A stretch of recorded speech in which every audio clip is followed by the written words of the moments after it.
Hello, everybody. I'm going to make sure this is working. Hello. Yay, look at that.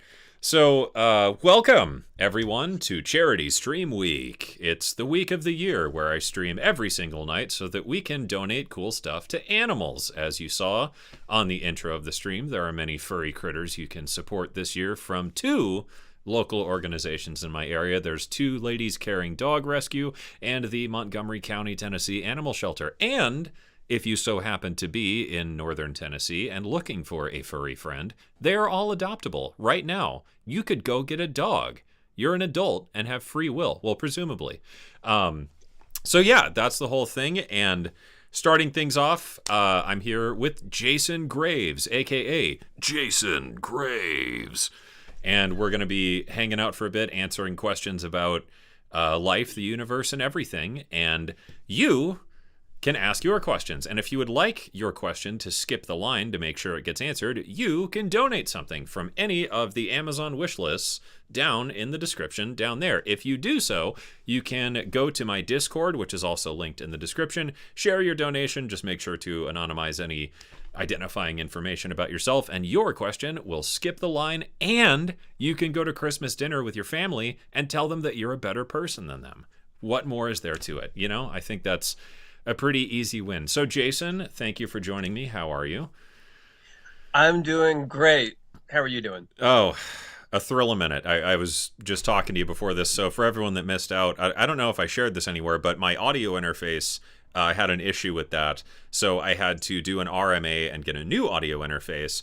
And then I forgot that I had this very annoying setup for like all my studio gear and the loop backs and like my pedal board and all this stuff. And silly me thought that the configuration file would be saved to Windows and not onto the interface itself. And it turns out that was not the case. So I didn't find that out until after I had mailed the old one away.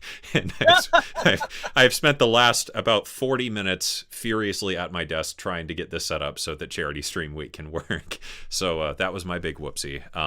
Yeah, other than that, it's been thrilling. I know, Jason, you just got two new friends. How are they doing? They're doing great. Let's see. There's a place called Saving Grace that is a local animal shelter here in North Carolina, and we just about 3 weeks ago, actually, adopted a little 9-pound, really adorable, slightly nervous ball of fur who's already starting to come out of her shell, and a 90-pound, because we got to have the both sort of the both extremes. But the 90-pound one is a working dog. She's some type of a shepherd, Hmm. and she's really sweet and just super super laid back, and we're loving it. We just added more to the menagerie. Yeah, you run basically a zoo. Do you have a full list of animals off memory? Let's see. I can work geographically. So Cameron's been here enough to probably position himself the same way. So in the studio, we've got a parrot and a bearded dragon. And then in one of my kids' rooms, there's a ball python.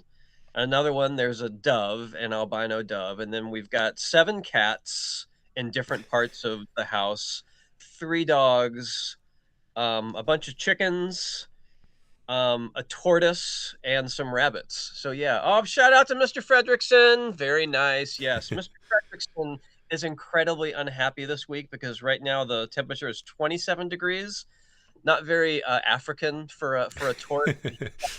He's got a house that's completely sealed off and like from the elements with a heat lamp in there and a sun bulb when the sun is up. So he's not out in the elements, but he prefers to be walking around. So does he just sit in his little cabin all winter going, this place is bullshit? Yeah, he does. He says false advertising. I was supposed to be. Did you not see African in African tortoise? You dumbass. I was told I was going to the turtle resort. Yeah, he should. He should go to South Florida. But yeah, he'll eat a little bit, but not as much. In spring, summer, and fall, he's out just tromping around and eating everything left and right. Which I think also leads into the aptly named sulcata sounds, if I'm correct. That's a turtle. Yeah, I know that. What's up with exactly. sulcata sounds? How's that been going? It's actually been a year Has it Since already? I thought about the idea of doing sulcata sounds, I kind of brainstormed it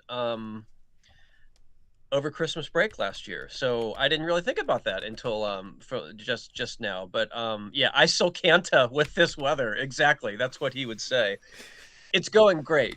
We've got a bunch of different fun, free things to watch if you like hearing me talk, and fun, free instruments to download, and I think 3 more instruments.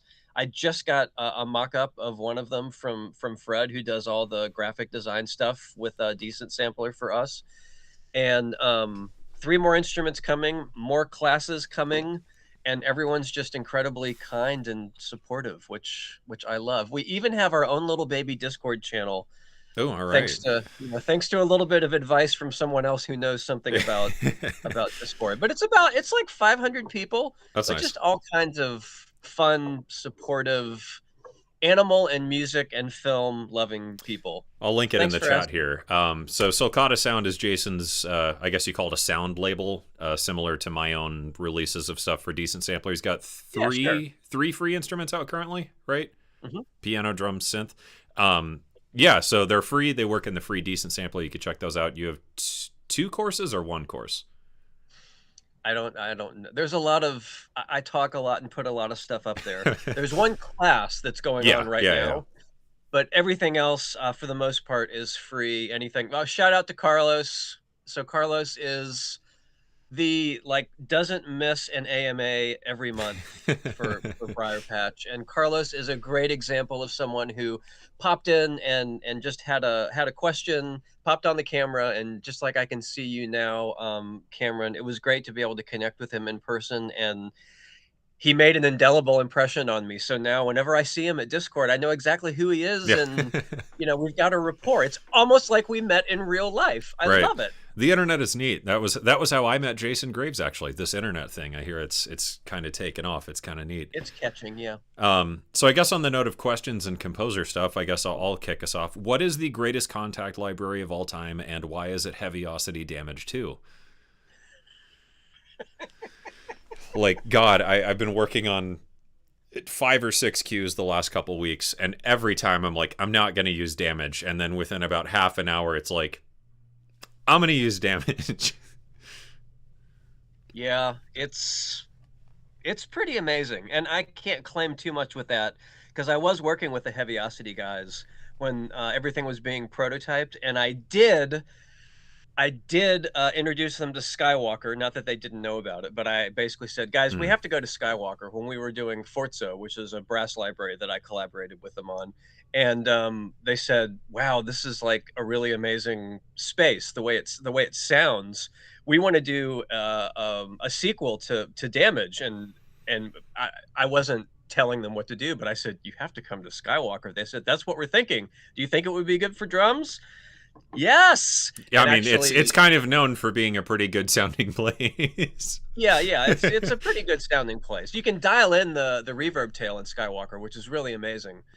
But Oh, are they putting like gobo buffers and they've got stuff? curtains that move, so they can go Huh. from it's like 0.8 seconds to like 2.3 seconds or something like that, depending on the curtains and a ceiling that goes back and forth with a fancy little remote button.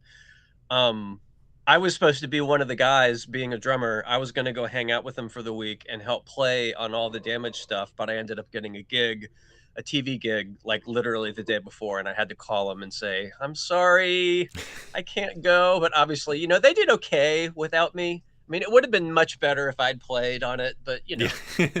Damage, it's incredibly mediocre. It would have been better with Jason on it. Yeah. I think you do hold the title of like world's best chicken wire player, technically. Yeah. that might have been broken by you last time you were here, though. Oh We got no. some pretty cool recordings and pictures. Yeah, yeah, we did. Yeah, Jason and I, for anyone who missed it, we made a decent sampler instrument called Layer that I released as part of my Auras series, and it's full of just horrifying noises. And then we did like a 20-minute improv session on the piano frame hanging in the hallway of just horrible screechy noise. Yeah, that was a good time. And Jason has the world record title, I think, for most fried foods eaten with me near a portrait of Dale Earnhardt, hand painted portrait of Dale Earnhardt. That was a very strange moment. We were that was when we were together doing some recording and filming and stuff for Novation, and then we went out to this restaurant, I guess, if you can call it that. It's like a gas station and a restaurant at the same Yep.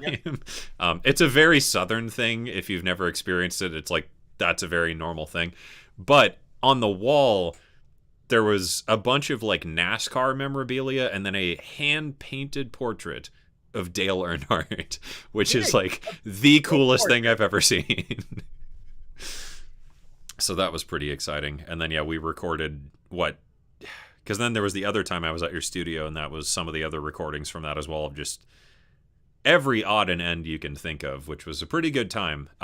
Which I guess that's another good question. I've been thinking about this a lot lately for a couple of the games I'm working on right now about, we have sample libraries and instruments and stuff and, synthesizers and pedals and stuff, but there's like such an interesting thing that happens to music when you just record noises yourself. Mhm. And I feel like that's a commonality with a lot of, I don't know, not bigger composers is maybe the wrong word, but like composers who tend to get work because they have a vibe is maybe the better way of phrasing that. And I do think it's because of just like the physicality and the way we approach things. So I'm curious for your thoughts on that. Like, do you think recording live things has impacted your, sound at all? I guess it must have. Um, even starting back to the first Dead Space game so long ago, that was still live orchestra, yes, but sampled. It was all sampled orchestra. There's nothing performative in a live sense on that soundtrack. It was all played with samples. I just happened to make a lot of the samples, record them with live players, but also make some myself. And that was what started me down the rabbit hole of I actually have one microphone here. I wonder if I could record something interesting with it that maybe sounds slightly unique. And this was 15, okay, the game came out 15, 18 years ago. I think that speaks volumes more now with all the really crazy generative AI, everything Right. going on that just sounds like, copies of copies of copies, everyone having logic and the ability to press a single key and put together three things and arrange a quote unquote song, but it's all going to sound like everybody else. Just leaning into that more and more naturally, but also happily, because the industry low hanging fruit seems to be a lot of just sort of the same, more of the Sure. same. I mean, it's like going back to Damage. Like, I can listen to so many trailer tracks and like other things like that and be like, oh yeah, that's the Armageddon kid. Yeah. And like I'm just as guilty of that because like sometimes, especially in like the composing world, deadlines are tight and you just gotta use the shit that works. And Damage is just really good at that. But yeah, it's interesting of just the whole other layer that music takes on just by deciding to record a guitar yourself or something. And even if you don't record it well, it just sounds more interesting. And I don't know, I've been thinking about that a lot of like all the, hardware I have. I always ask myself, like, why do I still have this stuff? Plugins are very, very good now. And I think there is something to it of like doing things yourself and doing things, especially wrong and sometimes intentionally wrong. It just adds a whole other layer to things that makes it feel, I find, so much more unique, even if you are doing a similar, genre or like, writing an alternate version of whatever track they couldn't afford to license. It does Hmm. sound cooler, I guess. And maybe that's like confirmation bias of like, I made it, therefore it's good. But it is interesting. And I think that's a cool thing about a lot of your work is the found sound angle, which is like something I was doing a lot by accident, and then I didn't really know that it was a thing until I found composers like you know, growing up and being like, oh, you totally can just like smash a garbage can because it sounds cool. Like there's no law against that. Yeah, You and probably just drummer, don't tell people you do that. But yeah. Yeah, I think that's fun. that's a big part of it for me.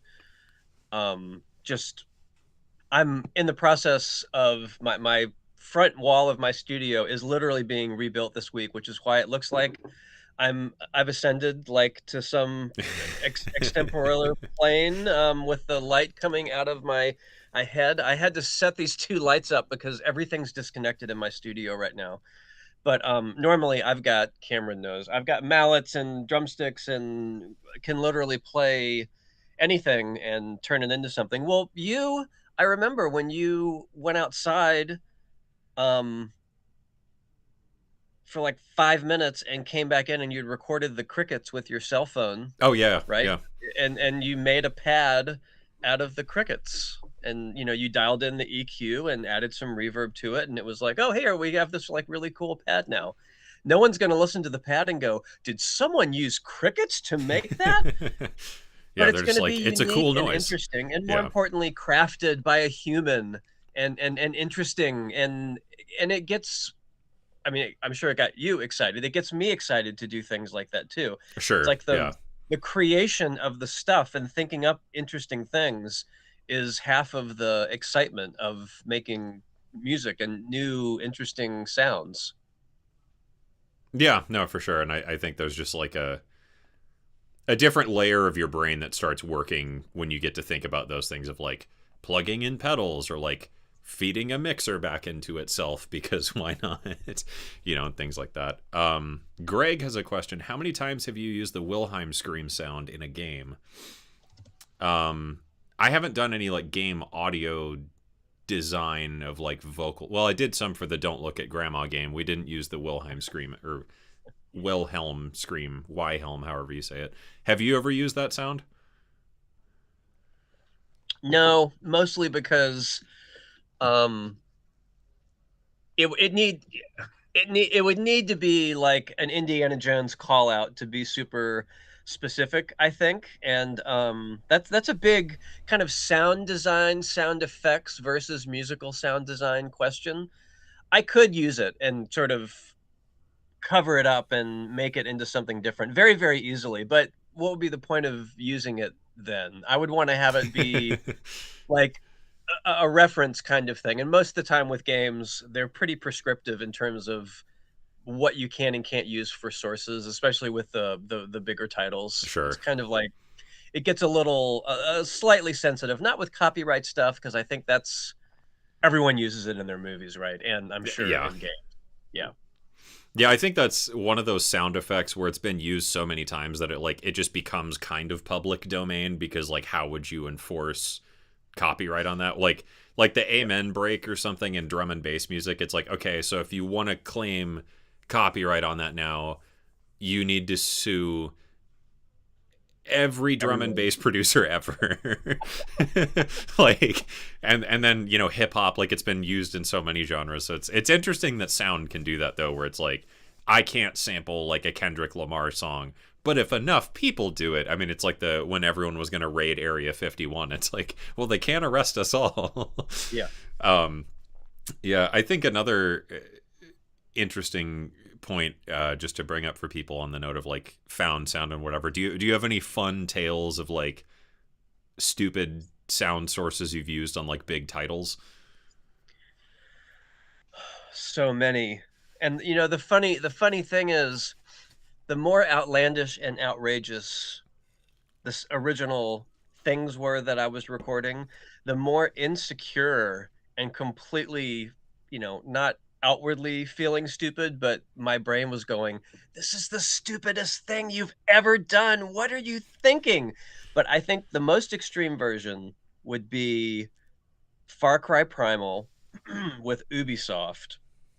And there's really a tie that came to mind as soon as you asked that question. One would be I was rubbing a brick that was left over from my studio construction on the hallway that was also paved bricks. So I was rubbing a brick on a brick path and recording it with a really expensive tube mic, in rhythm, like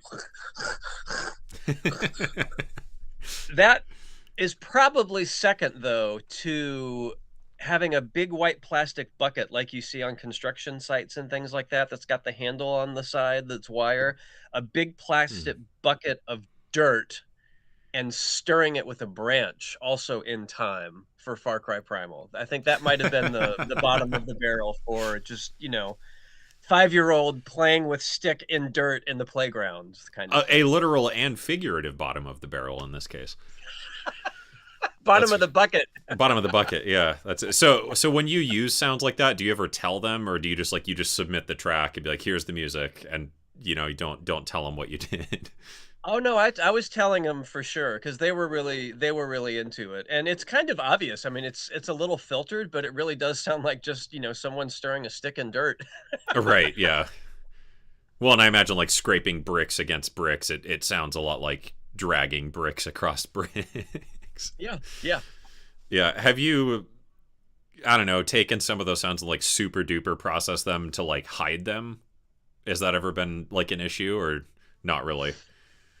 Um, I do things like that, like Call of Duty would be a good example.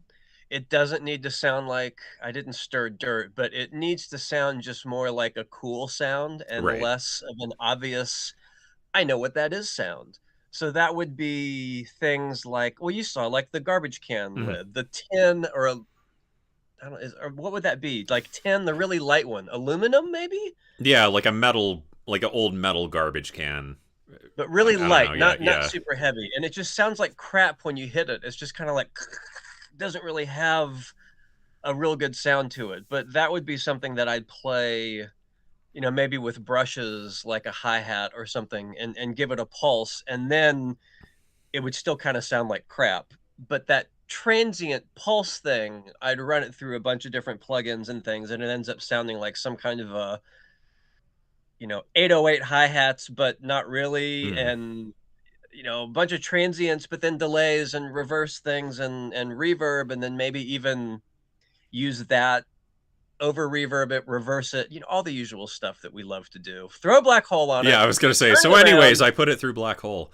Yeah. As some of you may or may not know, that's one of Jason and I's like patented phrases. Is like we'll talk about doing sound design and music and whatever, and then it like almost always ends with, oh, that's cool. What'd you do? So, anyways, I put it through Black Hole.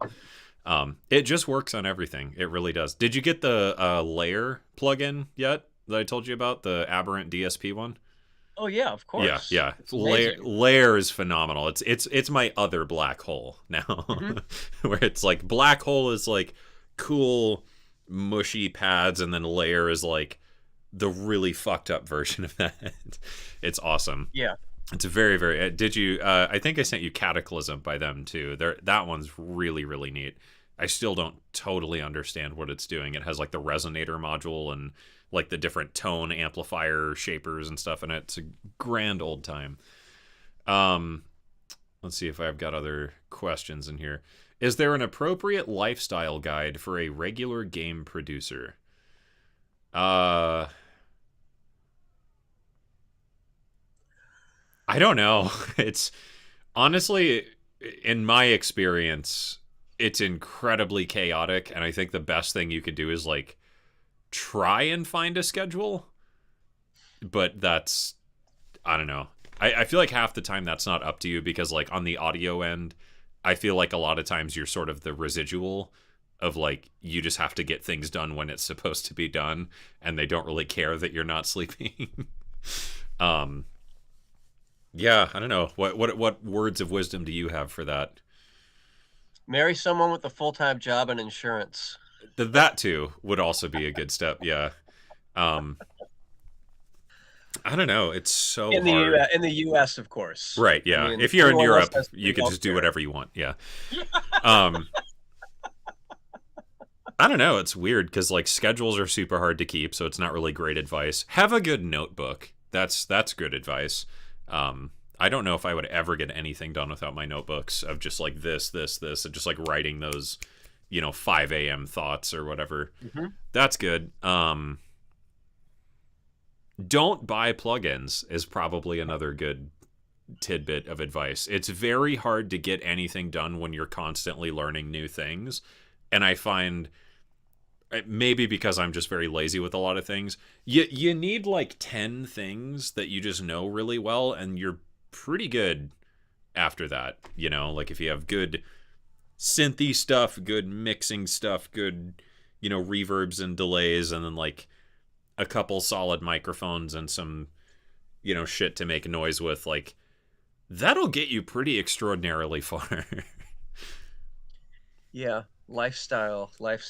I'm thinking of the different this is at least for composers in games, and all of them are pretty different. I know some folks that if they're writing something that's more mysterious, they can only do that in the evening when it's dark outside. And other people want to be up at 5 a.m. working on something and, be able to clock out by 2 p.m.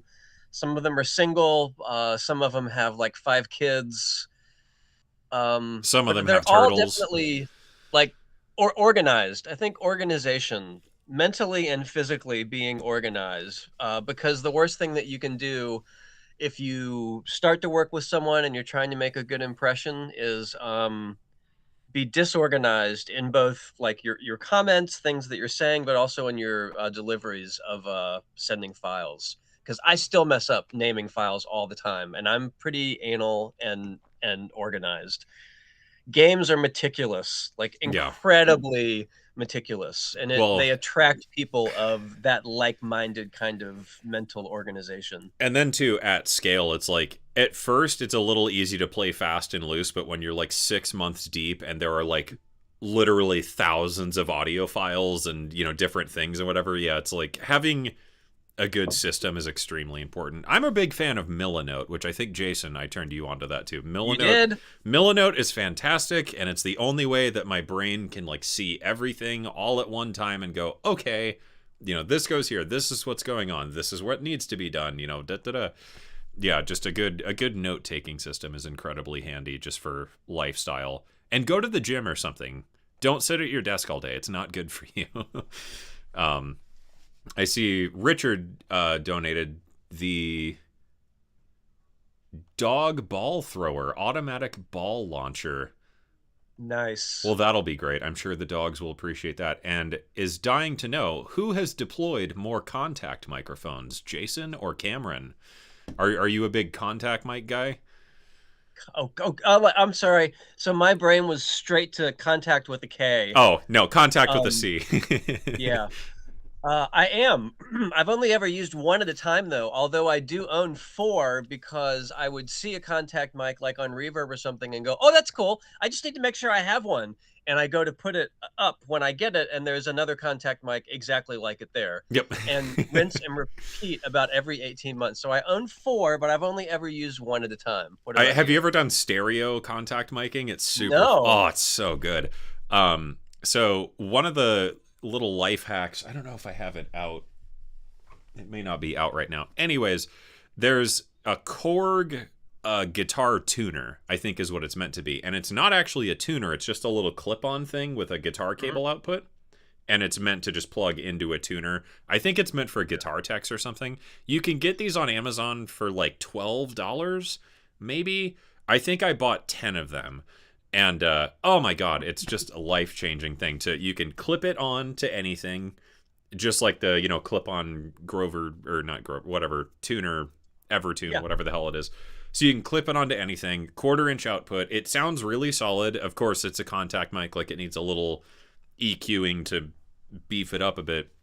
But yeah, dude, stereo contact miking on things is so great. Like it doesn't seem like it would do much, but to pan it just hard left and hard right, it turns anything into this like crazy, stereo image. It's a great time. Highly recommend it. And then you could process the left and right channels differently, which is a With great Black time. Hole. So anyways, you can put it all through Black Hole, and that's how you become a game composer. Um, yeah, that's been an adventure for me through time, is just like contact miking everything, just because you don't know what anything is ever going to sound like until you just fucking try it. And I think that's like a good piece of music composer advice is Yep. like, don't be afraid of stupid ideas. Like, does tapping on a box sound neat? Probably not, but you might as well find out. Because Hmm. sometimes you're like, huh, that's pretty cool. Or it just like, you get a little light bulb of like, that sounds like shit, but if I did like this, and this, then it would probably sound really cool. Um, yeah, I can't tell you how many times I've done just stupid experiments like that of like a contact mic on something and like rubbing it with a bow or like hitting it with a mallet or whatever. And, you do that and just record these little sound design sessions with yourself. And suddenly you've got like terabytes of just cool stuff to Hmm. play with, which I think is a good habit to get into.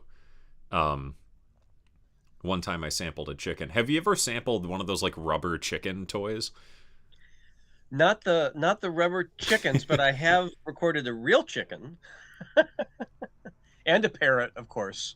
Oh, Mr. Pickles. What did you use the chicken on? um, I don't remember. I don't remember. But I was just putting up all my microphones because everything's going to be a huge mess, and I have a stethoscope that I had bought off of Amazon, for like 20 bucks, and I cut off the end just to have the thing that you listen to your heart with, and got some rubber gaskets so I could attach it to the end of basically a small diaphragm condenser, a Neumann, little not tube mic, but very sensitive mic. So it was Mm, just this kind of stethoscope with a microphone like at the end of the tube, and I recorded two or three of my parrots' heartbeats for bass drum sounds in Far Cry Primal. neat. And then you just compress the shit out of it. That's another Yeah, great like like turned life it up and trick. cut it and denoised it, and I mean, because why not? It's Yeah. just process. Yeah, compression and reverb are very cool things, and saturation. Those three things can take many sounds from something that's like completely boring to like holy shit. Greg wants to know, for voice actors in a game, do you include that as a matter of sound design or part of the story, especially if the voice is unique? I think voice acting is kind of its own realm. I don't really think that comes into sound design unless it's like a creature vocal, I would say. I don't know. Do you have any other feelings on that? Yeah, it's definitely it would be different with indie games, but with anything kind of medium budget and up, it's contractually something completely different, and never the twain shall meet. Like voice acting, reading dialogue, words that aren't supposed to not sound human, words that are supposed to sound like a human is speaking them, or an alien for that matter. So Yeah. not creature sound design, right? You sent me some of the stuff you did for Don't Look at Grandma. Yeah. That was probably more creature sound design, right? Yeah, It was crazy. absolutely. Yeah, so I think like voice acting proper is its own ballpark, and I honestly don't know a ton about that world other than like I used to do some voice acting when I was a teenager for like radio spots. Um it seems cool, but yeah, it's a whole other set of things. But like on the sound design end, sometimes yeah, you'll like like an orc or something, like a Yeah. creature of some kind. You'll have a voice actor give you some dialogue, and then you'll tweak it to make it sound more like cool or whatever. Or yeah, like I did for Don't Look at Grandma, I did the voice of the demon grandma, but that was like so little voice acting and so much sound design where it's like I literally just walked up to the mic and went like blah blah blah blah blah and like didn't really care about the performance at all because it doesn't matter because I'm just gonna like absolutely annihilate it with vocoders and compression and filters and cool stuff. Doomed Brain wants to know, how do you guys know what material to use in the first place? Is it playing around until you find something cool, or do you know the sonic characteristics of different materials? Um, you want to take that one Yes. first, I guess? Both. Yeah. I mean, I would say that probably half the time, even now, what, like freaking 25 years later after doing this, half the time I have a decent idea of what it may sound like, and I'm completely wrong once I record it, and it's something different that's equally interesting. The other half of the time, it's a more straightforward kind of thing. The Sure. question is not really knowing what it's going to sound like, but knowing if it's going to work. Like once I do stuff with it, I have a much better feel for that now. I don't know what this thing's going to sound like when I'm going to hit it, but whatever it is, I want to Mm. process it like this and make it sound like something kind of like that adjacent but different. And does that And kind of I stem can from do that. experience where like I know hitting Yeah, this and doing this makes like good bassy things. So like therefore if I do this with this, it would probably do, something similar. exactly. What about you? Yeah, no, I agree both cuz like going into certain sessions there may be like a very specific, I don't know, sound or material I want to invoke. As Jason knows, I'm a big textures guy. So, I think of like metal or fabric or sand or, whatever, just like what is the thing I'm trying to curate. So I'll have pretty fast and loose ideas of like I've done this before or like I have this on hand and I could do this to it and that would probably work. It's and sometimes it's very very simple stuff like I have a cello bow and it doesn't have any rosin on it. So that makes cool scrapey sounds with stuff. And then I have one with a bunch of rosin on it that makes like nice tonal sounds and whatever. So I think it is, to me, mostly determined by time frame. If I have like a long time that I'm working on a game or a project and there's just oodles of time to fuck around, there's a lot more experimentation. And Yeah, then like if it's a shorter, especially like an indie title or something where it's a really tight turnaround, it's like you're solely kind of pulling from the memory bank of like I've done this and that sounded good, or like I've done this with this and it sounded like this, but if I did this I bet it would do this, something like that. um Gemma Hooper donated the Squeaky Toys 5-pack. You are going to make a dog rescue very angry with Squeaky Toys. That's awesome. God. Oh yeah, how do your new dogs get along with soft things? Cuz my older dog Callie, she loves soft things. They're her little right. babies and she sits with them. Ollie will fucking shred them into a million pieces like the second he gets them. How are yours with So the soft 90 things? pound dog, the giant 90-pound dog with the bite force of a gorilla who is incredibly gentle, loves soft toys, and the tiny 9-pound dog loves hard toys. Oh, okay. Has the small one tried to like rip the fun toys apart yet, or haven't gotten there? Um, no, not yet. I think they're all still a little, you know, rescues. It Right. takes Yeah. them a while to kind of come out of their shell. But we will have a dog sleeping on the floor. Everything was cleaned up, but the dog's on the floor 30 minutes later, and it looks like a toy apocalypse Yep. happened. There's just toys everywhere. That's Ollie now. Is like when we got him, he was very very young, and I think just like didn't know how to play and whatever, and Yeah, is yeah, still a little weird about it. And he's like almost 4 years old, but don't know what that's about. But whatever. That's rescue dogs. Like they're weird. Don't know. Don't think about it too hard. exactly. But yeah, that's his thing now. Is he has his toy bucket, and for a long time you would have to like go and get him something. But now he knows what the toy bucket is and just loves throwing that shit all over the floor for no other reason than apparently to make me angry. So Gemma is dying to know. Posted the donation. Question for Jason and Cameron: how much work do they do with game teams on audio implementation, with Wise, Fmod, etc.? Whether they have a favorite. I'll let you take the lead on that one. You've done a lot of that too. I think you might have, I mean, I for fuck me, with it's, Fmod pretty hard. I I don't. know. Had you ever used Fmod before I came over? No, you Oh, totally, okay. because Fmod is more of an indie Yeah. gaming adjacent sort of thing, and usually I'm dealing with slightly bigger games that have more budget, and Wise is like they're both incredibly capable, right? Fmod's a lot more naturally music Oh yeah, Fmod is centric. like I think I told you when I was showing it to you. It's fancy Ableton. Like you can Yeah, any music producer here, if you want to get into working in games, rule number one is learn middleware before yep, anything else, because then you can speak a whole different language to game developers that they'll actually understand. And with something like Fmod, I guarantee you can learn it in like a long weekend. if you can build like an Fmod system of your music that works in a game, that has opened like exponentially more jobs for you.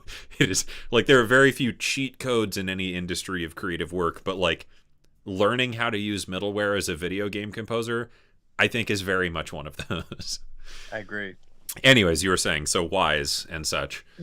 Wise is kind of like spreadsheets for music in a way. It's a lot more technical and a lot more abstract.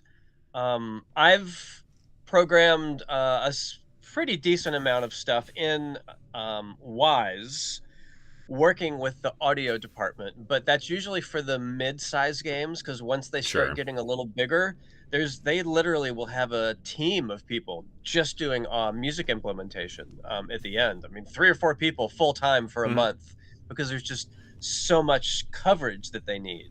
But the smaller to middle games, I've had a lot of fun working on, and also a lot of times I'll be interfacing directly with a single person, like Chinese Room, for example, where the one guy that's doing sound effects with a few other people helping a little bit is also doing all of the music implementation. And we talk on a practical daily basis because I understand, like you were just saying, how to speak to him in wise language. And we understand how to share assets and do things like that. So it makes it a lot easier. So it's like I'm not physically pressing the buttons, but I'm pretty much telling him how to implement it, and then we can hear it in the game and see how it works. And the Yeah. same thing would be with Fmod, right?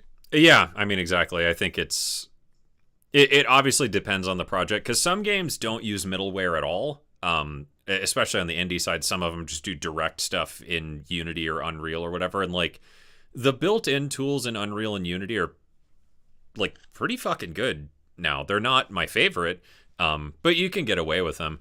That's a little harder for me personally to get into. I know enough to be dangerous, but it definitely is more like programming heavy, and like C++ and stuff is just like a little above my pay grade a lot of the time. But I can hack some stuff together in those. But knowing middleware, even in games that don't use middleware, I think it's great because you can send them a file and just say like, here's the music system, move these sliders and you'll see what it does. And then someone who knows how to program directly in Unity or whatever can go, oh, okay, I can do that in 5 minutes. Yeah, I think more often than not I try to find projects where I can be involved on that end, not necessarily directly doing the implementation, but at least working closely with the team on the implementation of like my vision for what the sound and music should do and why and when and whatever. Because I think that's, to me, the coolest thing about game music is like, it's not just music, Mhm. Like I'm sure you've done games like that. I've done a lot of games, especially small titles, where it's like there's not budget or time for that sort of thing. So I'm just writing music that sounds like video game music that doesn't do any like cool adaptive stuff. Like there's some transitions and things, but it's very much just like a stereo mix of music. Right. But I think it's really fun when you get into the weeds with middleware and music system design. So I think it's beneficial to everybody to work on that level if you can, but time and budget obviously dictate a lot of that. When you're working on a game that's like 3 people in a garage that needs to come out in 6 months, that's a little bit of a different story than like we've got 4 years and you have 3 people on your side to like do this thing however you think it should work. Yeah, Wise to me, I Wise is incredibly impressive. Like I don't know, it's one of those things where it can just do whatever you want, and if it can't do that, you can make it do that with like Right. custom things and whatever. So I always think it's fun to play with. But to me, I think Fmod is just super fun because like if you're a musician, it's incredibly easy to use and it's really fast to work in. I don't remember totally, but for the Novation shoot we did, I think I put that entire Fmod session together like a day before I left or something, like in about an hour. Like it's really powerful without needing like a ton of, game music knowledge stuff to really get into it. Have you heard of Krotos Audio before? I have. Have you, Jason? No. They're kind of a niche-ier plugin company, mostly focused on like sound design things. I think you would really like Dehumanizer. That's a very Oh, fun, weird yeah, then I plugin. do know them. Yeah, Okay, sure. yeah, that's those people. Yeah, they make a lot of weird things like that. That's very, very fun. Um, let's see if we got other questions here. I'm trying to read this chat, but it's just like one giant brick wall on my screen. How novices can get the attentions of game studios and make sure that your work is to their liking. I like to be, or I try to be flexible as an audio generalist, but specializing also seems desirable to work. From Splash of Azure. Uh, well, I don't know, not to get into the whole like, how do I start composing for games? Because that's just a very long conversation and we'll be here all night. Personally, the best approach I found, I think, in the current climate we exist in, and I'm sure Jason can talk more about this. Video games are in a very weird spot right now, and they're in a very different landscape than they were like a decade ago. And I mean, it's kind of like the music industry, right? Like shit was awesome in the '90s, not so great now.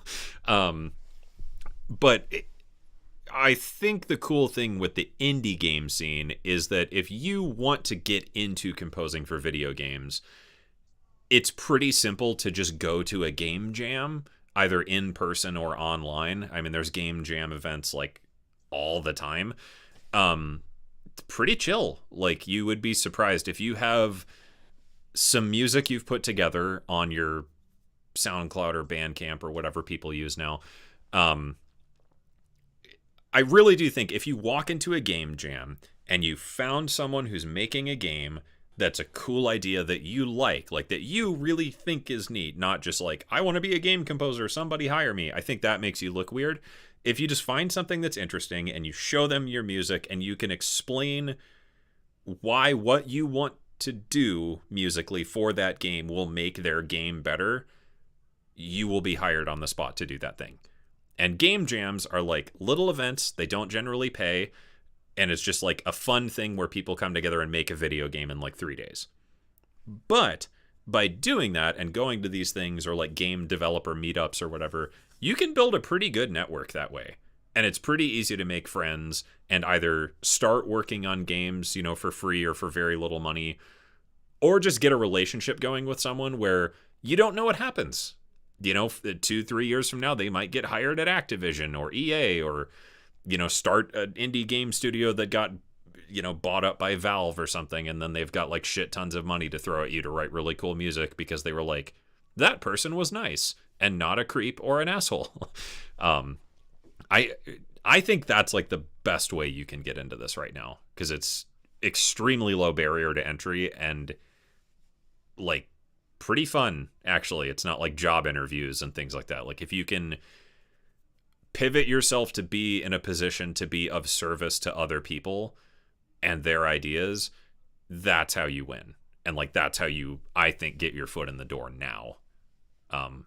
Yeah. So maybe what do you think, Jason? How do you start things up in your mind? Well, so much different than it was 30 years ago, right? But in many ways, it's exactly the same. It's just everything's online now instead of, well, predominantly online as compared to what happens in person.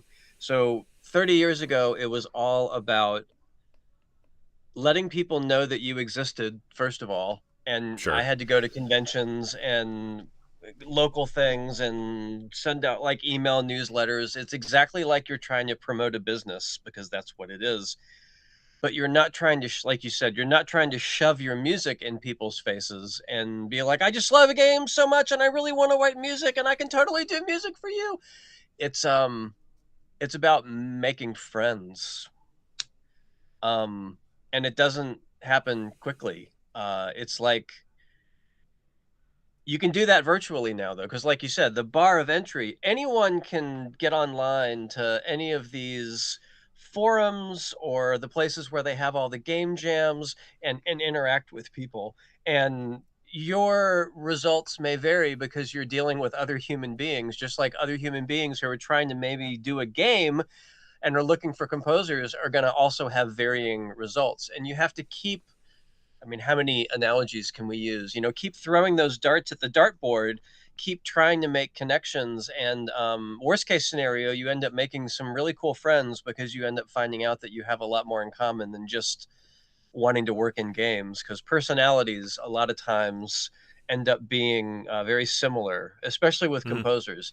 Most of my best friends in the game industry are either audio directors or composers because we're just so incredibly like-minded. But To some a of them point I've where known for Jason 20 and I years. frequently eat the same lunch, as we found out inadvertently. Yeah, exactly. It's just, it's time, man, and you have to be in it because you love music. So you're writing music anyway, and maybe you can find someone within some prescribed amount of time, but giving yourself ultimatums and deadlines of, you know, it can be really frustrating. And what I try to do is control my, even today, I don't think, if I don't get another game in the next 6 months, then whatever.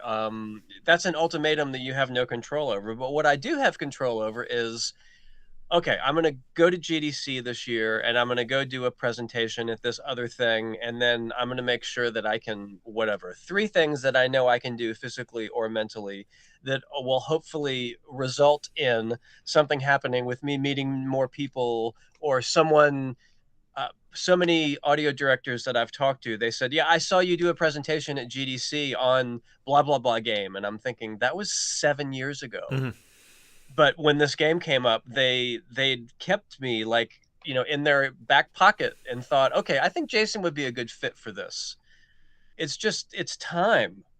That's easy for me to say because I've been doing it for so long, but it doesn't feel like it because I would be writing music anyway. I just wouldn't be getting paid for it. Right. Which And I that's a think big that's difference. that's Some another people that thing say people like, you forget know, too. Yeah.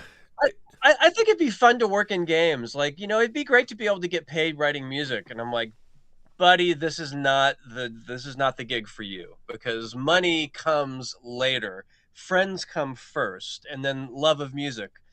I love what I do every day. I don't care if I'm rubbing two bricks together or conducting a symphony. It's just so incredibly fun and like inspiring every day. It never gets old, right? It's just like magic. Yeah. Well, I mean, it's like, if I wasn't doing games and stuff and sound and whatever, it's like I would still be working some job I hate, and I would come home at night and still do this exact same shit. Yeah. Yeah. except then I would have health care, which would be cool.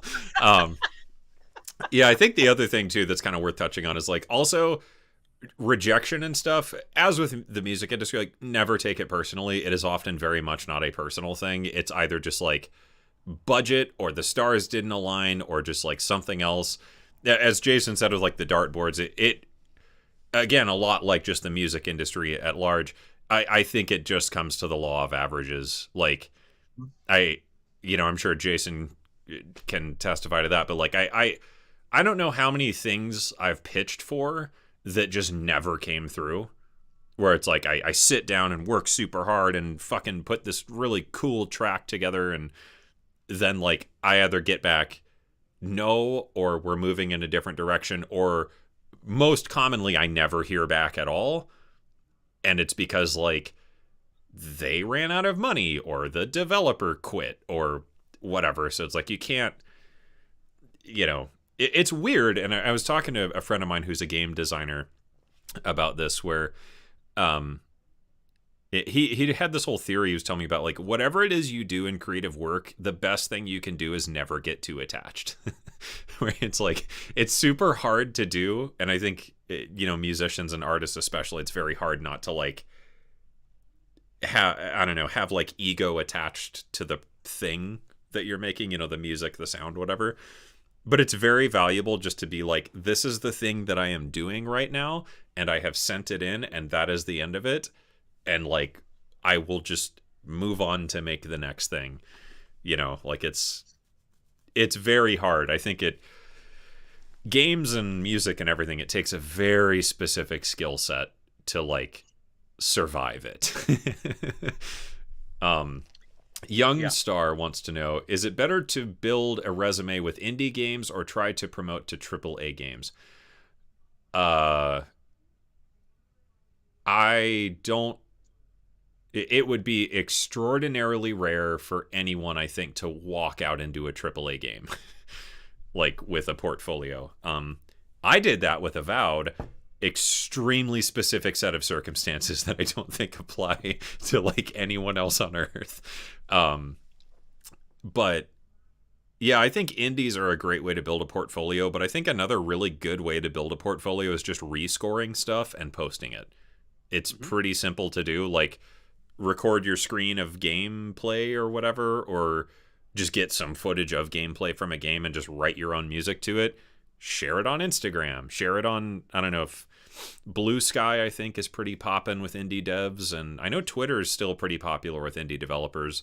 I don't really use either, so I don't know, but I think social media is an incredibly powerful tool, and you never know what's going to come from that. Um, yeah, I don't know. Do you have any thoughts on building a resume out? What was the yeah? So the question, Would you build it with indie games or try to promote to AAA games?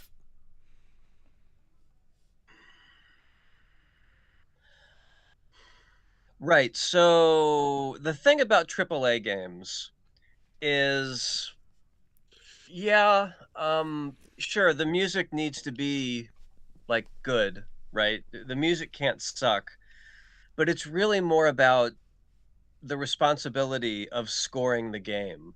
And both in terms of schedule, the amount of minutes that need to be written, the quality not suffering if you have to do 3 times as much music in the same amount of time. And there's really no way to prove that other than having worked on other games of, maybe not similarly large sizes, but close to it. Which is why I don't want to say uh, cut yourself short and don't necessarily think about maybe promoting to something that's a bigger game, like a AAA game. But it's just, realistically speaking, the people on the indie side are going to be a lot more forgiving when it comes to a lot of that stuff. And you can kind of get in on the ground floor and work on your portfolio, work on your examples of things that you can do. I would say, and I don't know what you think about this, Cameron, but specializing in a particular, not necessarily style or genre, but like a particular thing is always going to prove to be a stronger like impression Sure. for people who listen to your music over time. Now, the trick is just like with having to demonstrate responsibility, you need to specialize in something sort of unconsciously over time of just writing a whole bunch of music. I would say I probably specialize in more textural, darker kinds of things, although I love to write melodies. But the drummer side of me has leaned into rhythm and texture a lot more than like a John Williams style harmony Sure. or melody. Um, I love doing both, but it's I really will, I'm going to cut you off about there for just a specializing. second. If anyone here has Please. not listened to Jason's work on Moss or Book of Moss, right? Mhm. Whatever it's called. If you know Jason's music, you probably know, Dead Space and shit. Go listen to the Moss soundtrack. I had not really known about this game. I think it's a smaller title, and I had no idea Jason wrote this music. It is fucking phenomenal. Oh, thanks.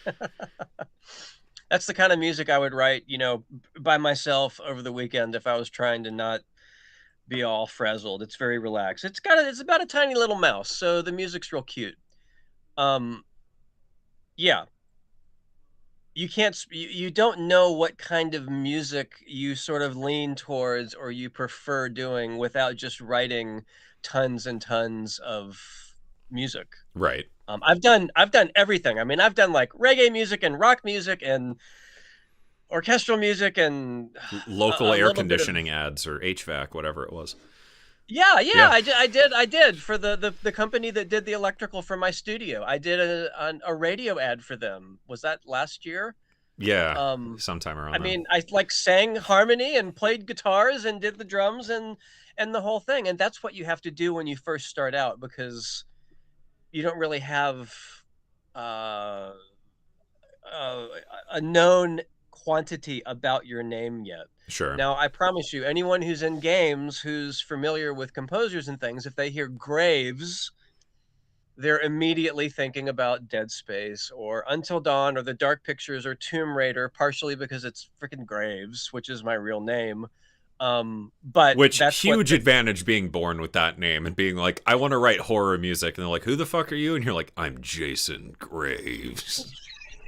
Like that, you completely fucking won at life there. it does I sound like assume a you do stage that name. voice as well when they ask what your name is. I think a lot of um, what I keep sort of coming back to is just writing a lot of music because that's what I've always done. I always wrote music, even when I didn't have any clients. I was researching styles and listening and figuring out chords and studying melodies, and it's just sort of my thing. I've been doing it since middle school, so it's just a natural extension to Well, and me. I think It's through all just like that is how you kind of breathing. distill taste as well of like Yeah, what I like, what exactly. I don't like, what types of instruments and sounds and whatever. And yeah, I definitely agree on the point of like specialization of I think more often than not what you're selling is a mood and not really music. Like it's The vibe. very yeah, it's Yeah. very much like an aesthetic more than anything. And I think if you which I mean, pretty similar in the music industry, right? Like Sabrina Carpenter's like horny ABBA and Taylor Swift is like I don't know, fucking sad Target mom music and I don't know, who's that Morgan Wallen is like I'm an asshole or whatever his genre is. But that like they're pretty myopic like a lot of artists, like successful artists are, like I don't know, cattle decapitator. It's pretty zoned in on like cattle decapitator sounds a lot fucking like what you think it sounds like just from the name. Right. And ironically enough, Jason Graves also sounds a lot like what you would think it sounds like from the name.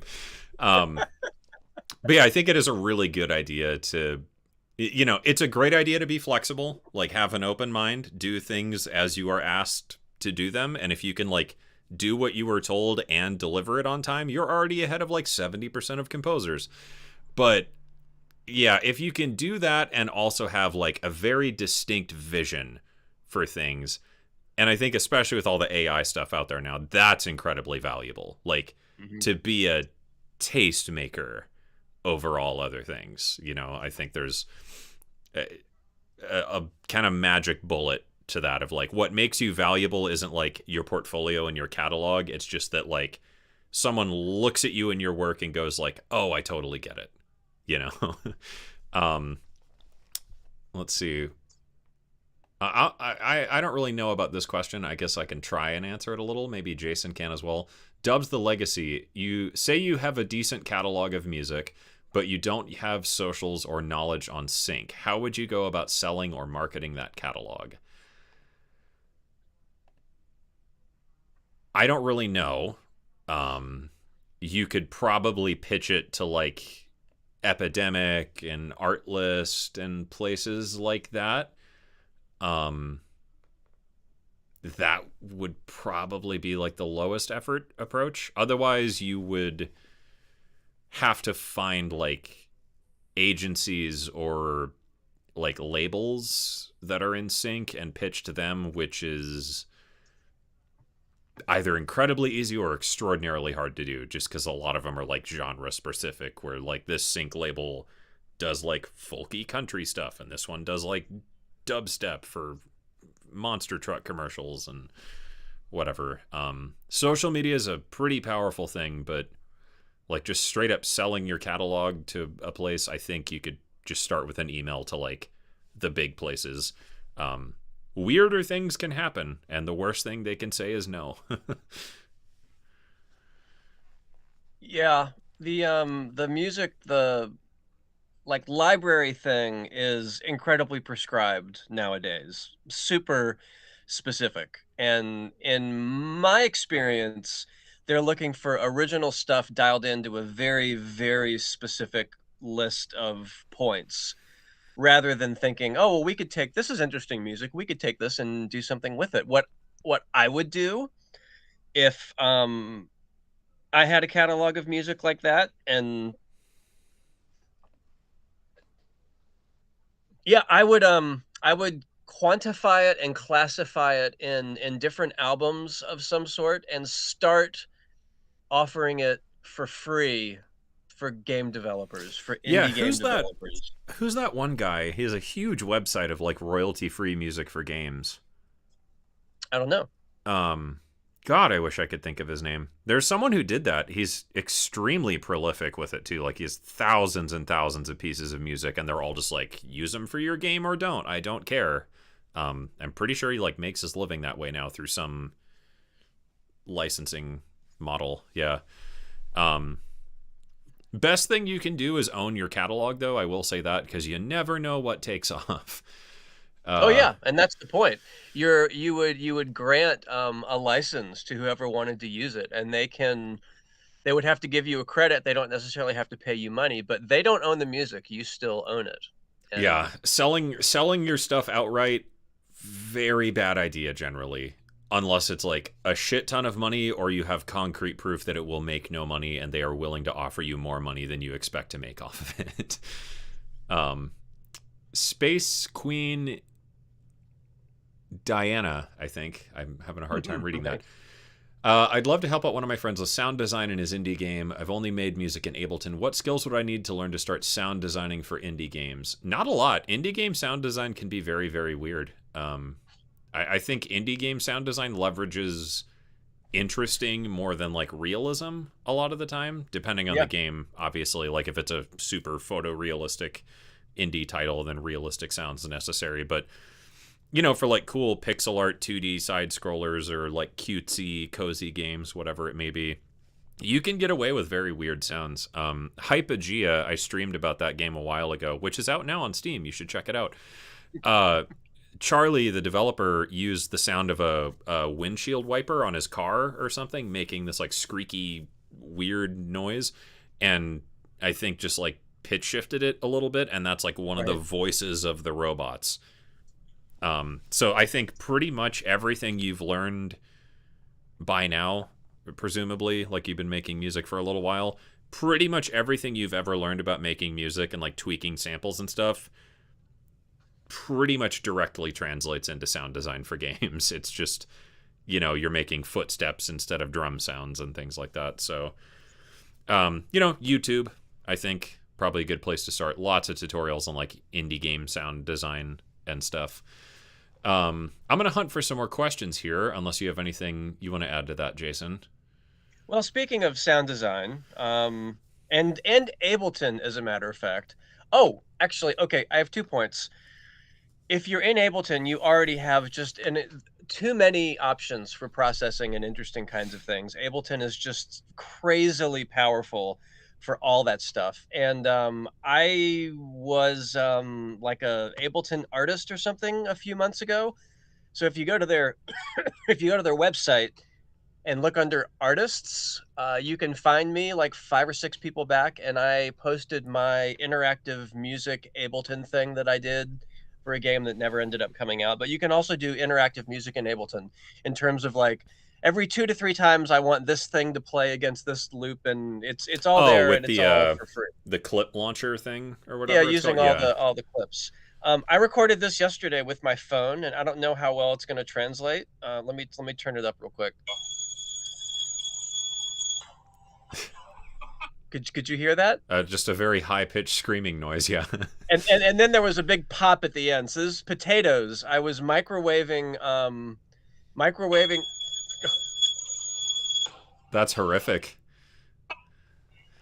Yeah, that's. Oh my God, make it stop! That's cell phone recordings. Even if you need to do footsteps and stuff like that, most cell phones have like incredibly crazy compression in a good way. So you can record sound effects and things and throw them into Ableton and start doing stuff. I'm gonna use that high pitched sound and the pop sound in some fun sound design recordings. So don't feel like you need to have crazy expensive bespoke real specific gear at all. I mean, Cell even with phones are sample packs I've powerful. done with like Splice and stuff over the years, yeah, like there were some sample packs I did pretty early on when I was doing a lot of contract work for samples, and a lot of it was like just my cell phone because that was like the good stereo mic I had, and like they didn't care. The sound sounded fine, so like, you know, the labels didn't give a shit. I felt weird using it, but I was like, well, this sounds better than my, you know, shitty $40 Guitar Center mic I got on clearance. So might as well use it. Before we go on, just to reiterate, I know there's a lot of people probably joining in by now. Anyways, Charity Stream Week, as you probably know, donation links in the description. Big banner at the top. There are 2 links down in the description. You can donate fabulous things to furry friends. If you do so, you can skip the line with your questions, and you can show it in my Discord, and make sure to redact your personal information, and your question jumps ahead of the queue. Same with super chats, which I'll be donating all the super chats to the organizations at the end of the week whenever I round out all that totals. Anyways, that's why we're streaming. That's what's going on, just to reiterate. Moving ahead. Sean of the Bards, $5, says, when it comes to copywriting or protecting your IP these days from AI, for example, how do you manage that while keeping up with posting all the time? Personally, I've become of the camp of like, I don't fucking care. They're just gonna steal it anyway. So I'm just gonna keep making other stuff. What are your feelings on that? Like, I guess as someone with a pretty established catalog, and especially, I guess too, I don't know how game studios are dealing with that. I haven't really had a ton of contact with Microsoft after Avowed, but I've talked to a couple people from Obsidian and stuff, and it's all in a very weird spot right now. Like, I don't think anyone knows what's going on.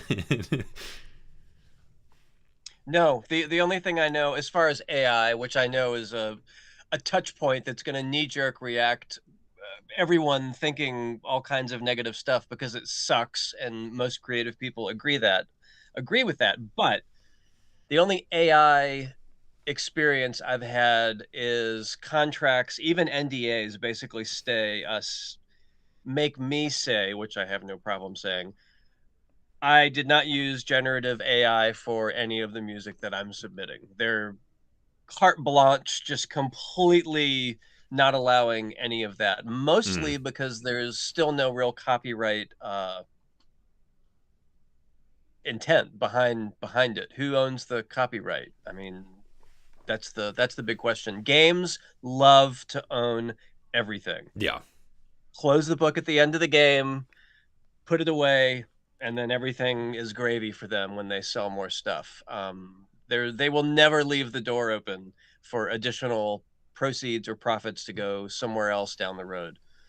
When it comes to copywriting or protection for general IP stuff, if it's a game, I've licensed some stuff to smaller companies, and I'm sort of like Still Wakes the Deep with Chinese Room, and then they had a DLC this last year as well. It's online, and it's got my name on it, and if people want to scrape it, it's just going to happen. I mean, there's not a lot that, by people I mean AI, there's not much I can do. So I'm not concerned either about, pulling all my stuff off of SoundCloud and doing it's too much work for me. I'm Right. just gonna Yeah. write some new music and move on. I'm sure some defenses will come out against it eventually, and like there's a lot of lawsuits and stuff going on right now. But I found the most like mental health conscious approach I can take to a lot of it, instead of just like spiraling in existential doom, is like, I don't fucking care. Like, fine, steal my shit. It's worthless anyway. Like, people can pay $10 a month for all the recorded music in the history of the planet. The fuck do I care? It's worth nothing, Like, I'm just gonna go make new things.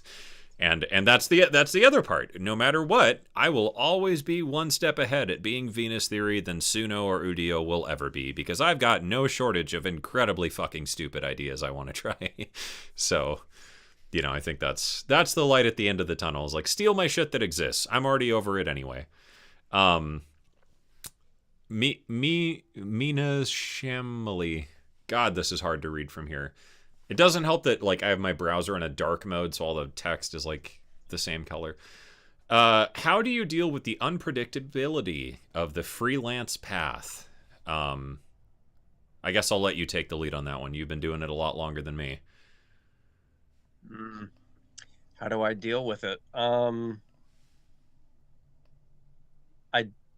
Well, my wife doesn't work, so she doesn't have any insurance or income. I've always been the one person doing all of that, and I just ride the roller coaster because it's usually an inevitable thing. If I end up having, like a year's worth of money in the bank to live off of, I know that's when work's going to start drying up. When I'm Yep. really busy, I know that it's going to be the exact opposite 6 months later.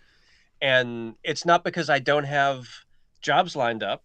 It's just because those deadlines always end up shifting later. They always end up shifting later.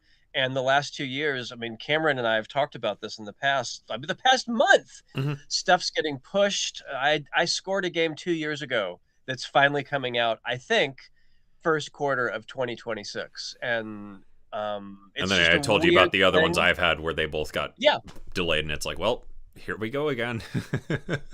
just kind of, you got to ride the wave, and be sure that you can focus on other things as well, and focus on what you can control.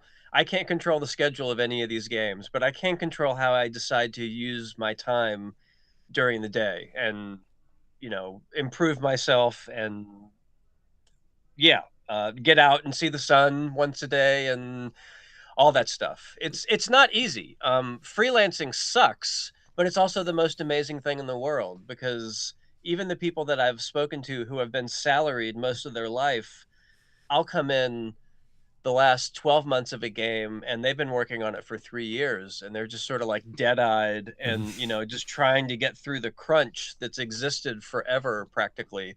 And I come in fresh and like, oh great guys, let's score a game. And they're like, that's why so many people end up switching developers a lot after Yeah, a big game comes out. They're just like, I need something else. I need to go move on. And I don't have that problem because I'm working on 4 or 5 different things at once that all have different styles and different genres, different requirements, different instruments. I never get really burned out that way, but I also have no control over it. sure. Yeah, I think for me it's a lot of the same. It's like when you've done it long enough, because like with YouTube and sound design and scoring, and even before that, like I've been pretty much entirely self-employed my like the I don't know, for 90% of my adult life, doing contract work and things like that. And it's a pretty quick learning curve of like, yeah, you're super busy, then you're completely broke. You're super busy, then you're completely broke. You get a really good offer for a bunch of money and you think you're good, and then it doesn't pan out. So you kind of learn the rules of the land pretty easy. I think the big thing for me is always just keeping overhead as incredibly low as possible. I don't buy new phones. I don't buy new shoes unless I need them. I don't buy fucking plugins and shit that it came out and it looks pretty. It's pretty hardcore of like, I mean, this is easily the room in my house that has the most stuff, and this is a pretty Spartan existence otherwise. Mm-hmm. And it's just because like it may seem like I have a lot of shit in here, and like, yeah, totally, but at that same end, everything in here serves like a very direct purpose, which I think is really easy in other creative industries like photography and art and shit and whatever too, to just buy a lot of things you think you might need. Don't do that. A lot of composers and musicians I know just are constantly broke because they're buying like the next great pedal or this thing or this plugin or things like that. So it's, I mean, kind of like Jason talked about earlier, I think it is just learning to run your entire life as a business. Like, what is money in, money out? Am I making a profit? Because like it's, like people talk about lifestyle creep all the time, right? Like you get this big promotion, you start spending more money, and then you're just as fucking broke, making 80% more or whatever at the new promotion or the new job as you were when you had that shit paying job beforehand. So I think you got to be very careful with a lot of the finances. Savings are important and they're there for a reason, and you shouldn't touch it otherwise. But yeah, I think the other thing is you just learn to network better and diversify, and like not only what it is you're doing specifically, but the I don't know, like the seeds of opportunities that could arise, if that makes sense. Like I guess just having hands in a lot of different pots, and sometimes things happen there. So then when shit inevitably hits the fan with this one thing, you've got another thing over here that you can just go do in the meantime. And especially when you're starting out, like it's totally okay to have a job. It really truly is. I don't know what the stigma with that is of like, oh, you're a musician with a day job, therefore your music shit. It's like, well, music doesn't pay anything anyway. And if you need a day job to finance your ability to like get your music career going, completely valid. I don't think anyone should be concerned with that, even if it's just like a part-time gig. I did that all the time when I was in bands back in the day, just like work some shit job for 6 months so I had money for rent and food so that I could leave for 6 months and go on tour. That's just kind of the way of it. Nathan makes noise, I think. I've done a handful of game jams. I don't regret them, but I don't feel like they were very noteworthy works. ? I'll say game jams generally don't go anywhere, but the advantage when you're starting out is like you can show that you wrote music for this game that exists. It doesn't matter that it didn't make any money and that you very likely got paid absolutely nothing for it. If you're just cutting your teeth and like getting into the industry, if you can have a website that has like 5 or 6 little games that exist in the world in any capacity, if they're free on Steam or whatever, or if they're on what's that website, itch.io, I think is pretty popular. If it's a game that shipped and exists in the world and your name is on it and your work is in it and it exists, that's a huge leg up. So I think, yeah, game jams, the games that come out of them extraordinarily rarely go anywhere, as with indie games. I've worked on indie games that like never fucking took off and sold like 8 copies, but that's what happens sometimes. I think it's worthwhile just to build your portfolio that way. Having a portfolio of shipped titles is incredibly valuable, I think, because what that signals to developers, and I guess, Jason can confirm or deny, is that it shows that you can do the thing the way that it needs to be done, and you're not just like someone who makes music who wants to make music for games. Like, you have made music for a game, so it stands to reason that you understand how music in games works and like how the sausage gets made, so that by hiring you for this title that pays money, we know you're not going to waste our fucking time, Yeah, you've got to be able to carry your weight from not necessarily programming interactive music, but being able to communicate and talk to folks. And even if the game jam thing is just a one and done, at the very least, you're going to have some sort of a playable game with your music in it, which means you can do a video capture of it, which means you can put it on your reel. And you've talked to people. If you've done 10 game jams that went nowhere and were never published, that gives you 10 different games, hopefully in slightly different styles, of video capture with music, and 10 different, completely different groups of people that you've worked with and had to communicate with. If you've never worked with anyone who doesn't know how to talk to a composer, if you do that 10 times, you're going to have so much more experience. Some people just have no concept of speaking music, and you'll get the experiences where it's just like, well, I don't like that, or that one's great, or they're all over the place and you can't read them. And it's just, that's the way games are. Any creative work, film or TV or Sure. streaming or whatever, it's just this complete spectrum of personalities, especially the ones making the decisions that are less creative. It's just great experience hearing, talking to them, getting to know them, and every experience that doesn't completely kills us makes us stronger. And I draw on that a lot now. I can get a sense from talking to someone, even via email, within about 10 seconds. If it's like, okay, yeah, I can see where this is eventually going to go, but I'm going to be polite, or I got a really good feeling about this. And again, that just Mm. comes from experience of dealing with people. And I think it's also like game jams and stuff when you're getting your start in that realm. It's also very valuable to have an arena to play in where like fucking up doesn't have as many stakes attached to it. Where it's like if the shitty game jam game doesn't work and the music is bad, like no one really cares. You might Yeah. feel bad that it's not your vision, but you can learn a lot and try again. And there's nothing saying that after the game jam or whatever, they're not going to like hit you up and say, we should try this and make it work better. Like this could be cool. It's a very valuable lesson learning thing to like be able to play on a project that doesn't necessarily have the consequences of like the way this turns out dictates if I make money for the next 3 years. Like when your mortgage and stuff isn't on the line, it's a little easier to play around and yeah, like Jason said, just learn the ways of things that it's hard to learn these lessons without experience ultimately. So we got a little bit of time left. I guess we'll speed run a couple more questions. Also, donation links in the description. Big banner at the top. 2 animal shelters. You can buy an animal a Christmas present and go to Christmas dinner and tell everyone that you're better than them. That's what we're doing this week, folks. Nathan Makes Noise. How do you find indie people who are looking for music and sound people? Kind of talked about that already. Game jams, I think, mostly, and social media. Just to recap that, I'm going to hunt for some other questions here. Dead Space are my 2 favorite Jason Graves scores. Yes, they are very, very good. How long? So, like, when you were brought onto Dead Space, I assume they showed you like concept art or maybe like a prototype of the game or whatever. How long was it from the time that you like saw what the game was to like, oh fuck yeah, I can totally see where this is going? Of just like, I'm gonna make the most horrifying like nightmare orchestra noise ever made.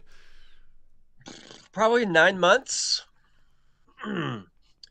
Because they didn't even know the direction that the game was going to take. And Oh, it was even that early. when, Okay. yeah, well, I worked on it for almost 3 years. That was a really long relationship with the developer. Because when I was first on board, there were like 16 of us total. Mm-hmm. And then ultimately there were, 100 or something. But And that yeah, game it went took a ape while. shit too when it came out. Like, I wonder if EA like knew what they had. I don't know. I don't know either, but they did. They left us completely alone, which is why it ended up being so cool because we basically did Mm. whatever we wanted, including the music. They let me do whatever I wanted, and Which even is after we nice. recorded, Yeah. oh well, yeah, it is nice. But even after I recorded the orchestra and did the sampling and felt like a nervous wreck and was convinced that I was going to completely trash my career, when I finally went to EA and saw a playthrough with the first really recorded music implemented into the game in such a way that it's super interactive, and I didn't even really recognize my own music, but it was just like, Yeah. fuck, this is so awesome. It was just a necromorph walking towards you in a hallway, and the music was building up, and I got goosebumps. I was like, this is really cool. And then That's we what I just love kind of seeing went too is like when you head do on. music for games and you pass it to the sound team and like you might give them kind of a loose direction of like here's the interactivity I'm thinking and here's what it can do, but then like when they come up with their own ideas and then you get to see it in the game, that's always like such an awesome feeling of just Yes. like having worked so closely with the music for like a long period of time and then hearing it do something like completely unexpected is super fun.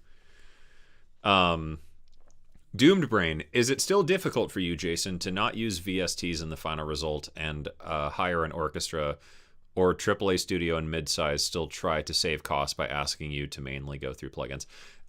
So I guess the question here is, how do you feel about using plugins on a final result, probably specifically as it relates to like orchestral uh, instruments and things like that?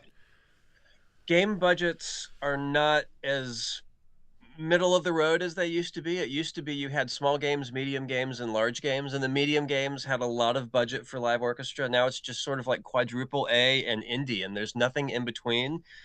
The Moss series, I've probably written 3 hours of music for that. We did not have budget for live orchestra, but I did use strings, like VST strings, reluctantly. But I also supplemented that with a lot of live soloists, like flute and violin and cello, and the live players made a huge difference. And I played a lot of the guitars and things like that myself. I was trying really hard to make it feel like a live score. I did the No Rest for the Wicked. That was another 3 hours of music or so, but we only had 8 months to write it. There was no time to do live orchestra. I had to do full live orchestra, full orchestra for that, and that was VSTs. Also with live musicians supplemented, violin and cello and viola and things. So I'm always anyone's going to prefer live. If they don't have the budget, I try to find something slightly more bespoke that doesn't just sound like giant live orchestra VSTs. Um, I'll lean into synths more if I can't Mm. use live orchestra, right? But I'll always use live players, like as much as possible. These are people just like me, just like Cameron, microphones at home. They love music. They'll collaborate. You can pay them a small fee. Live musicians are like the blessing to the video game industry. Yeah, I think it's awesome when you get to do live things. It seems to be becoming more and more rare that you get the time and budget to do so. you know, yeah, I think it's, I don't know, like plugins can sound really, really good. A lot of the times they still sound a little plug-in-y, but there's some things you can do to mitigate that. If you have like a friend who plays instruments, like if you can't play guitar or cello or you know harmonica or whatever the hell, if you Yep. know someone who can, and you like bake down the strings as plug-in strings and then have like a live player do the lead line on top, you would be pretty surprised at like, I don't know how stupid your brain is, I guess. Where like just a couple live takes on top of sampled stuff can make the whole thing feel like, oh, holy shit, that's like a live orchestra. And it's absolutely not. Yep. Um, yeah, I think quadruple A games, Skull and Bones with over 10 concurrent players. I have never seen anything about Skull and Bones other than like the very first trailer, and I just saw it was on Game Pass like a week ago, and I couldn't tell you why, because I was like, oh yeah, wasn't that the most expensive game of all time or something like that, or the world's first quadruple A game, or however they marketed it. I have zero interest in playing that game. I don't know what it is about it, because like on the one hand, Assassin's Creed Black Flag, fucking incredible game. I Yep. was a pirate and shit. Great fun, blowing things up and being a pirate. Skull and Bones is just that instead as the game. Don't care. Not interested whatsoever. Nothing about it draws to me. Um, I think we'll probably start wrapping up here. If anyone else has any burning questions, now is the time. If you have an ultra super duper special question, you can donate something to animals at animal shelters here near me. And maybe at the end of this, I will try and go see the animals and take pictures with them. Who knows? Oh, Many things are possible, depending on my schedule. And yeah, that's the whole point of Charity Stream Week. I'm streaming every night this week to raise cool presents and stuff for animals, and you will see them again at the end of the stream. And yeah, if you donate anything, you get special permission to be put above everyone else in the question queue, and also tell everyone that you're better than them, especially your annoying family at Christmas dinner. I think kind of another question that I have for you. It's something I've discussed with a few other. I don't know if we've had this conversation before. Feel free to skip around it if we have. But one thing I've always been interested in, kind of touching on, recording live music, and as you said, like everybody prefers hearing live musicians play things if it's a possibility, right? And I do a lot of sampling, and I know you've started doing sampling with Sulcata Sounds, which sulcatasound.com/sounds, I believe. Free instruments for all, for a decent sampler. made by Jason Graves. Um, One thing I think about a lot when sampling is how do you capture something that feels more like a performance than just a sample?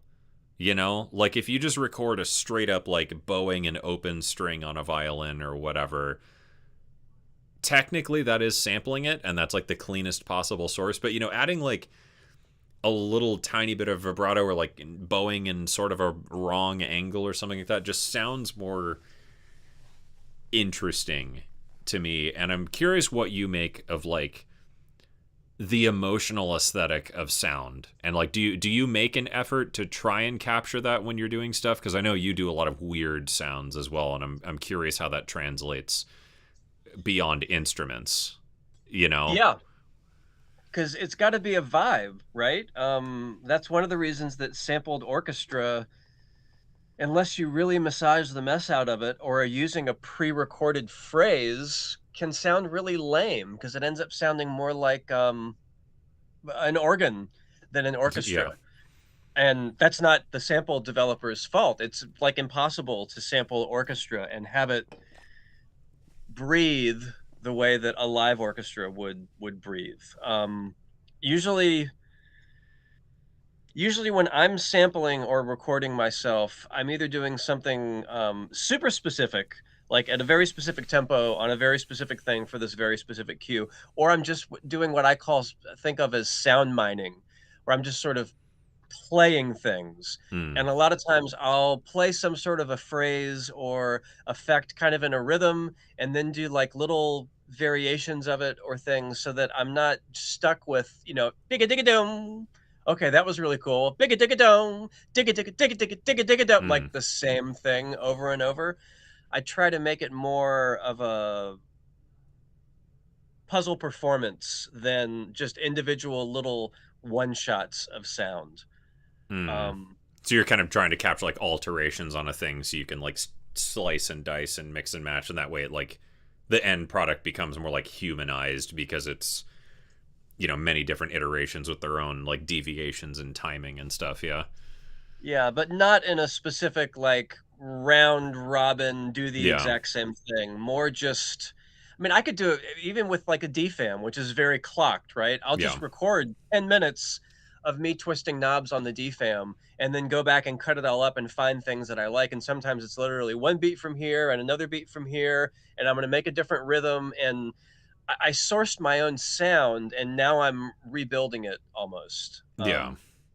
We did a lot of that gestural kind of string things with Heaviosity, like string textures and string gestures. I can't remember what they're called, but it's that sort of a thing where I instructed the string players to do certain techniques that are a lot more individualistic, or maybe they stick out a little more than maybe the way Spitfire does, Sure. gestures and things. A lot of that stuff, when you have a big ensemble, they all sort of start sounding the same when you start adding other things. Um, yeah, it should feel like real people, and I think that's where I started sampling with Dead Space because I was conducting. So I knew what the orchestra sounded like, where the trombones were, what it sounded like when I asked someone to play louder or softer, and I've always tried to recreate that live performance aspect as hard as it is with, with orchestra or drum set or solo strings or whatever. It's sort of like being a composer. The more like niche I can make the idea of the instrument, I think it's more interesting and unique than just like here's another string library Yeah. of little fluttery sounds or something like that.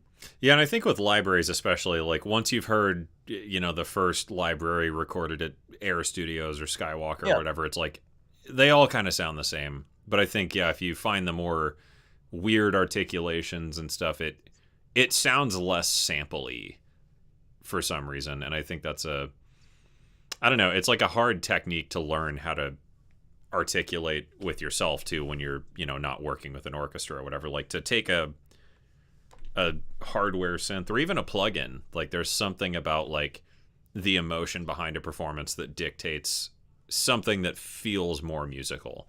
um, my friend Ben Jordan kind of gave this example once when we were talking about it, of he had hired a violin player, I'm pretty sure, who had just went through like a breakup like that morning or something, and he was like, you could hear that in the performance, which Yeah. I think that's like one of the most fascinating things to me about sound is like how we can articulate a mood into like the sound itself, which is pretty cool. Sound and science and stuff is neat. So, Croxa Death's Hunger, hopefully I'm saying that right. What is the best way of working in a way to try and break the mold and be different from each other? I'll let Jason take that one first. Jason makes all sorts of fucked up noise and made a whole career out of it.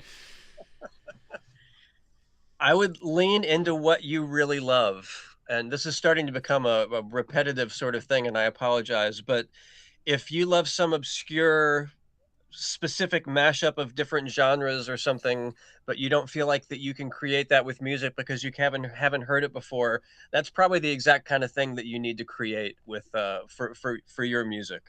Um, I I shied away from rhythm and drums for the longest time because I thought that that was my weak point, and all of my friends that played piano or played, violin or vocalists, were so much more gifted because they could do these other things. And it wasn't until Dead Space that I realized that that rhythm kind of thing that I have is very inherent and strong in me now. And it's probably one of the more dominant aspects of my music. And I leaned into that more, and I Hmm. started thinking, what can I do to do more with rhythm, even if it's not drums? I could make the whole orchestra sound like a drum set. What would that sound like? I could set up for Far Cry. I could set up plants as a drum set and have big bushy plants up here for cymbals or overheads, and then these little things down here, rocks and stones and all this stuff. It's like the most silly world. Oh, Stone Age drum set. A drummer probably wouldn't have thought about that. It's just a lot of not doing what you know, because I'm always experimenting, but lean into what you love. Because if you love it, people are going to realize in listening to the music that you've done that it's something that another human being has poured their heart and soul into it. And there's a better chance that they're going to like it as well. Plus, it's going to be different from what everyone's doing. sure. Yeah, I think that's pretty much all there is to it. Like the advice I always give people is like think about what everyone else is looking at and show them what they're not seeing. Like I think it's a pretty simple formula. One of the I just gave a talk at a college a little while ago, and I talked about Skrillex as a good example of this. Of like, so there was UK dub and dubstep and all that stuff, right? And it was like dark and kind of grungy and whatever, and garage and like UK garage and whatever spawned off all that. And then here's this kid in this metal band who goes like, okay, UK dub and like real dubstep or whatever you want to call it, that's super cool. What if it was really fucking loud all the time? Right? And like, pretty simple question. Now one of the most successful musicians of all time. So I think that's, like, not to say that everybody's going to be the next Skrillex, but I think you can be the next Skrillex of your own thing if you're willing to just, kind of like Jason and I talked about earlier, just specialize in some degree of like, what is your thing that you think is really cool and really important, and then make that thing and show it to other people. One of the quotes I share a lot, I think it was a photographer, can't remember the name offhand, but they said something to the effect of like, as an artist, what I do is not make anything. I take things that are interesting and make them bigger. And I think that's kind of like what we talked about earlier. It's just distilled through taste. What are the things that you find fascinating, and just make the coolest iteration of that thing as many times as you can. That's pretty much being a musician in a nutshell. Like every AC/DC song sounds pretty fucking similar, but it sounds a lot like AC/DC. Waking Up Daily, that's a good username. It's like a fun fact. Are the Mini D, Dura, and other Sense plugins good enough for professional records? Yeah, I mean, synth plugins, I've used them on big releases. Like, no problem. I don't think anything is never not good enough for professional releases if it just serves the project well. Mhm. Like I've used like free plugins like like Supermassive and shit like that. I use that on Avowed, and then lots of other things like Cardinal, VCV Rack, things like that. Like if it just makes cool noises and stuff, broadly speaking, that's all anyone cares about, especially game studios. A good friend of mine who works in game design and stuff, one of the things he's always tried to beat in my head as like I got more and more into working in games is he's like, it's not as complicated as you make it out to be, and people don't care nearly as much as you think they do. Which I think is very, very good advice overall. Like, just make whatever you think sounds good, and if other people are in agreement with that idea, it does not matter what you use to get from A to B. It's just like, it just needs to sound good for the game, for the film, for the album, whatever it is. The penny whistles in Moonpool is a great example of this. The penny whistle is, I think, one of the most annoying instruments ever made. Yeah. Outside of maybe bagpipes. I've never found a case use for bagpipes other than just making myself laugh. I think it's an incredibly stupid sounding instrument. Here's a good one. How much music theory must you know? I'm assuming that learning how to make 7 over 11 tuplets on a mirror harmony is already decent enough, but I should keep going. How important do you think music theory is? You're a big theory guy. You did school and stuff. Yeah, I would ask that question to Hans Zimmer, probably the most popular film composer of this age, who doesn't know any music theory, can't read music, but he's obviously got a great ear, right? And he surrounds himself with really talented people who tell him the truth and love music as well. I equate music theory to sort of reading a cookbook. It can give you some shortcuts to like bake a cake. Like, oh, okay, obviously the baking soda or baking powder. I'm not a baker. Baking, the stuff that makes it rise. Like, I appreciate that to you, baking is just items with baking in the name. Baking soda, baking powder, baking sheet. Yeah, that's great.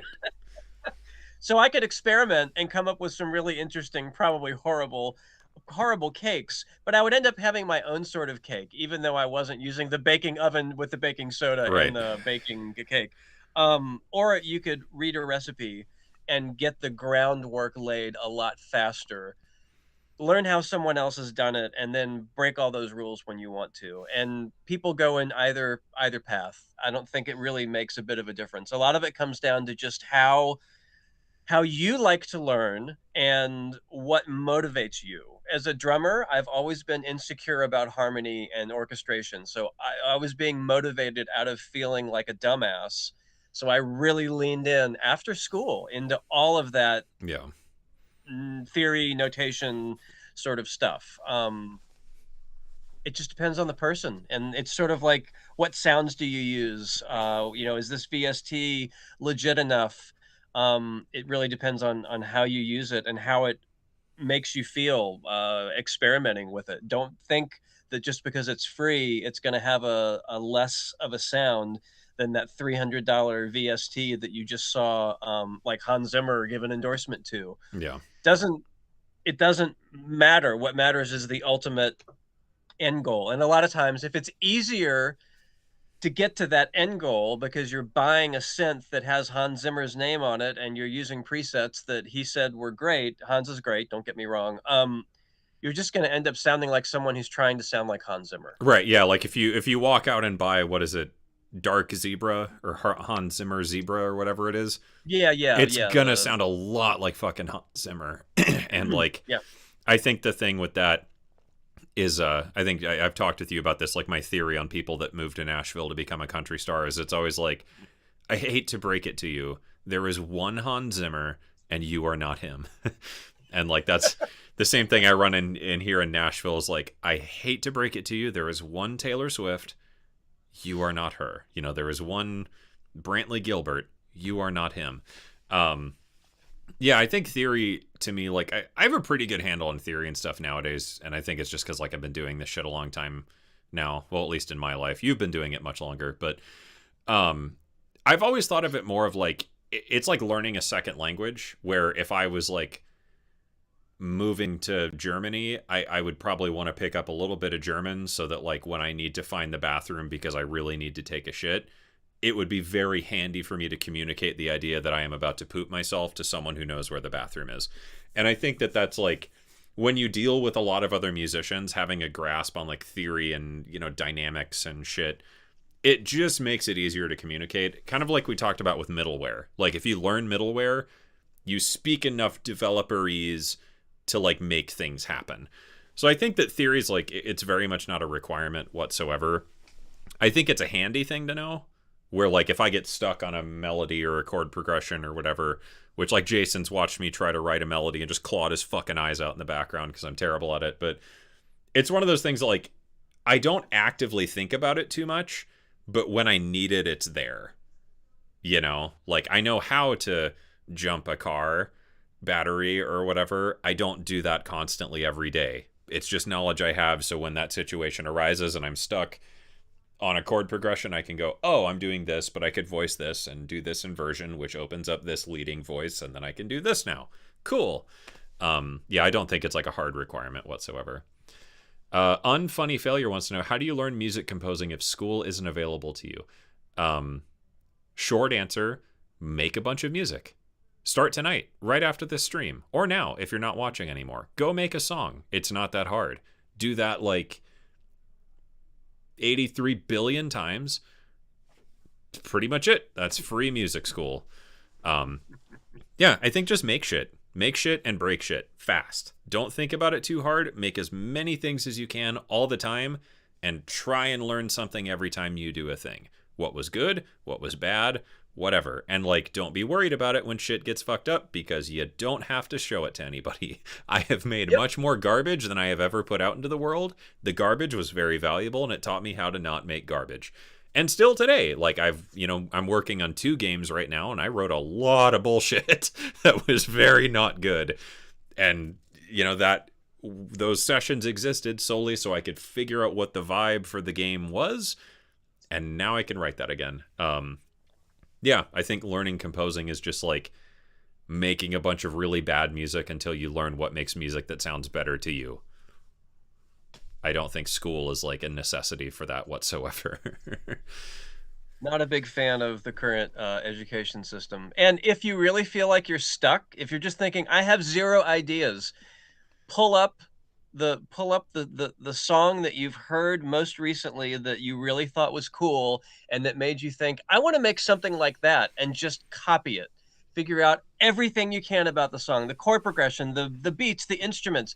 Do a takedown, make it exactly as close as you possibly can. And then probably about halfway through doing that, you're going to go, oh, well, you know what? I have an idea to do something like this. And you're automatically schooling yourself just by copying what someone else has done and adding to your bag of mental tricks. Yeah. I mean, that's what I used to do all the time for orchestra stuff. Yeah, I think it's all just a self-sustaining system of like, you make a bad song, your choices are now quit music forever or make a better one. You know, like it's a pretty binary thing. And I think that it's just the easiest way to become a better musician is just make more music. And yeah, like you said, the current education system, and I think especially the social media landscape is full of like grifty dumbasses who don't know anything about anything, who are going to sell you this amazing course that's going to teach you how to become like the best, dubstep producer or the best serum sound design hacks that nobody knows or whatever. Like, fuck that. Just make stuff and make stuff that's cool. And if your stuff isn't cool yet, just keep making it because it'll get there eventually. And the best part is sometimes somewhere along the way, other people think that what you're doing is cool too. And then sometimes through that, you too get to work in video games.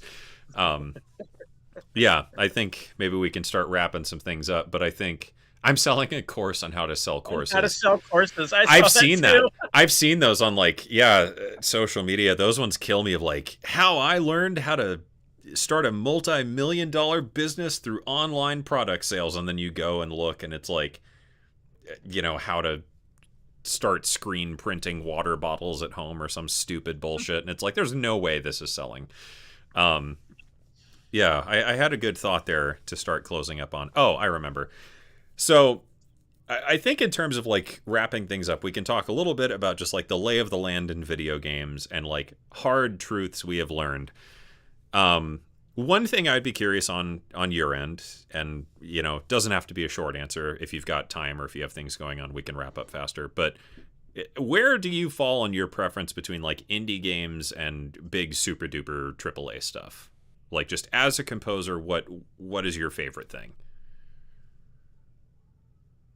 You mean like musically? Yeah, I guess just like what feeds your soul as a video game composer more? Like is it, you know, seeing your name in lights or just like writing things for something that no one has ever played before?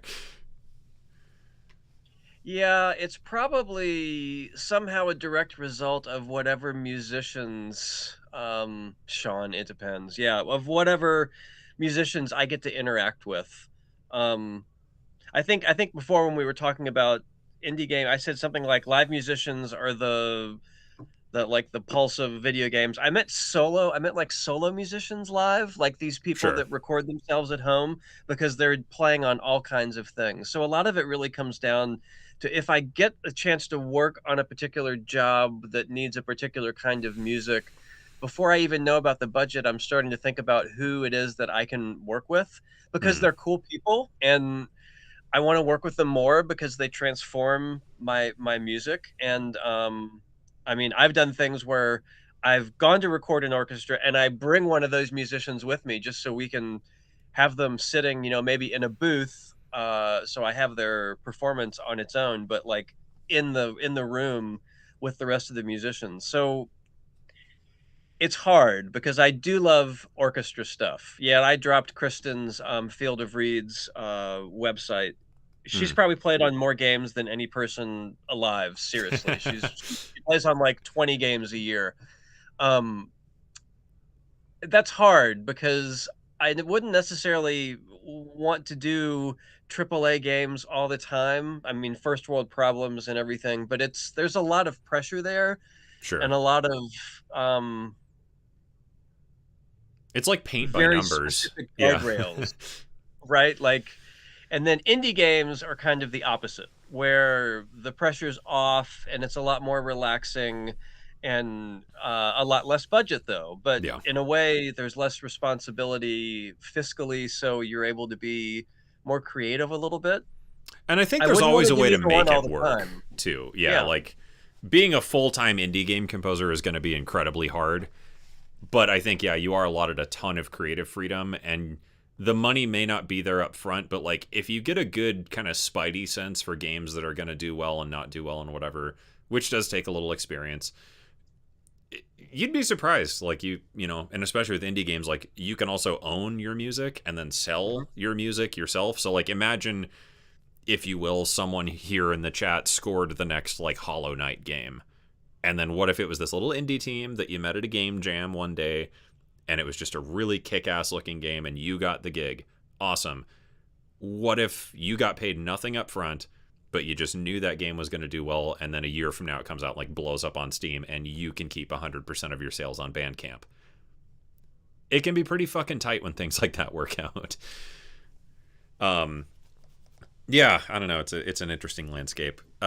One of the best career pieces I think anyone has ever told me, a very good friend of mine said that as creators, what we really are more than anything, and this stands for like people in video. He's the game design guy.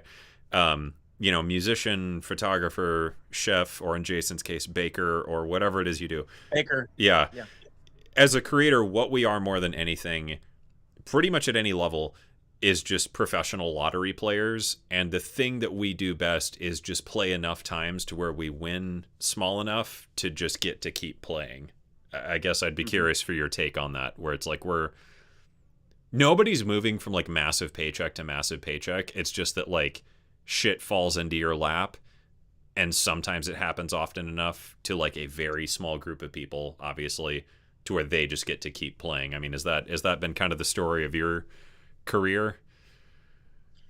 It's definitely a numbers I'm sorry, I just read sell a course on baking and I started to say course. It's a numbers game. And it's one of those like you have to show up and when I first started in games, it wasn't because I had some sort of a portfolio. I was just blindly going to conferences and bumping into people and probably making friends with my competition more than I was schmoozing any potential clients. I was just hanging out with other composers. But those composers are all my friends now, and we get to work together occasionally. It is crazy how small the world of big games Yeah. is, It's weird that especially in these industries there's like 15 people. yeah. Audio directors. I mean, I know the worldwide head of music or audio for EA, Sony, Activision, Ubisoft just emailed me today about not game music, about something else. And I've known them forever. And it is a numbers sort of thing. And I'm getting off point now because we've been talking for a long time. But yeah, I'm agreeing with what you're saying. Cool. I guess we have one last question we can do, and then I got one more thought, and we can wrap up here. If we were to sell a course, what would you sell? Grifter or sincere answer? I think my grifter course, I saw something on the internet. I'm not going to say any more details about it just because I'm not punching down, but there was a really funny course I saw someone selling on how to basically be an Instagram influencer, and I thought it was the funniest thing I'd ever seen. I don't remember how much it was. It was way too much money because it shouldn't fucking exist in the first place. If I was an asshole, I would sell a course like that because I think it would be funny, and it capitalizes on like a very predatory angle of like people's need for validation on social media. Funniest thing I've seen recently. It killed me inside. Yeah, my mind is a very dark place now after seeing that. I think if I were to do a course with Jason, I would almost like making music for video games. I think it'd be like a pretty easy one to do. I think that's the expected result. What I would be most interested in a course on is like how we both approach sound and like curating a mood of just like here are some unusual experiments and ideas and processes that are fun that you should try that I think make really unique ideas, and here's how that becomes a piece of music. You know, something more unconventional like that, because I love watching Jason bang on shit and pull out weird toys from his closet full of insane instruments and shit, and then like I know you like watching me make drums because I have like super fucked up drum workflows. So I think that would be fun. It's just like here's more or less like the secret sauce of dumb ideas I've tried that are very interesting. Now yours for 4 easy payments of $99.99. I think that would be a fun one. What would you make? Baking, obviously. Baking for Baking, sure. yeah. Baking with Jason Graves. We have our baking soda, our baking pan, our baking powder, the baking oven, and it's all done in an easy bake oven. Yep, easy bake oven, totally. What would your course together be? What would you think of? Oh, like as a serious answer? Yeah, so the grifting answer is baking. I would be in. We could do a baking show together. It'd be fucking Yeah. hysterical, and we'd charge way too much money for it, and it would be great. $18,000. You can watch Jason and Venus Theory bake. If we were gonna do a serious course, I mean, can't I just say the same thing that you just said? Because that Sure. sounds awesome. Yeah, I think that would be the most interesting because, like, I would love to do like a how to make music for video games and like talk about theory and interactivity and shit. But it's just like I don't know if you're the same way, but I feel like it's just I do that shit all day and I don't want to talk about it anymore. Yeah. Like I'm tired of thinking about this and I want to take my brain out and do something else now. Um, yeah, I think that would be fun. Let's see what other closing thoughts have I got. I think that's probably about it. But I think the thought I would like to end on, first off, is it's Charity Stream Week. There are donation links in the description. And on Wednesday, I have Ryan Warden from X Obsidian, now somewhere else, I forget where, also who worked on Mass Effect, BioWare, pretty fucking cool. We're going to talk with him about video games and stuff. Ben Jordan on Thursday. Tomorrow, I don't know what I'm going to be doing, but I did just get a Poly-N mess in the mail, so possibly doing this. If you have burning questions or ideas or whatever, you can donate something and share it, and then you get priority every single night for whatever event is going on. And you get to give animals cool things for Christmas and then tell everyone else that they're an asshole and you're better than them because you gave an animal a toy. I think that rules. That's Charity Stream Week. The end. Anyways, closing thought I want to end on with you. One thing I like, well, when I used to do more videos about like music and gear and shit, one thing I liked to do was try and end things on like a practical, like, here's your homework for this video sort of thought. So as music composer extraordinaire, if you had to give everyone watching this stream right now just a homework assignment this week to just go do something, what would it be? Oh my God, I thought you were just going to say something. I've completely turned my brain off. um, yeah.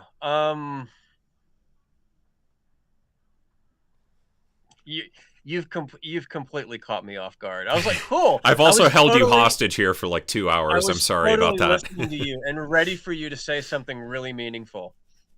Okay, maybe I'll take the lead. Okay, my homework assignment for everyone watching to become a video game composer, I think the very first thing you can do, if you have a video game that's your favorite game or whatever, I would avoid this. I think the best way to practice this is with a game you don't give a shit about or a game that doesn't already come out. So, like, don't do this with Skyrim. That would be bad advice. Take a game that you play and just turn off the music. Only have the sound if you can, depending on the game. Otherwise, just mute all the music. Get a good screen recording of that or just record it from YouTube or whatever. Take that.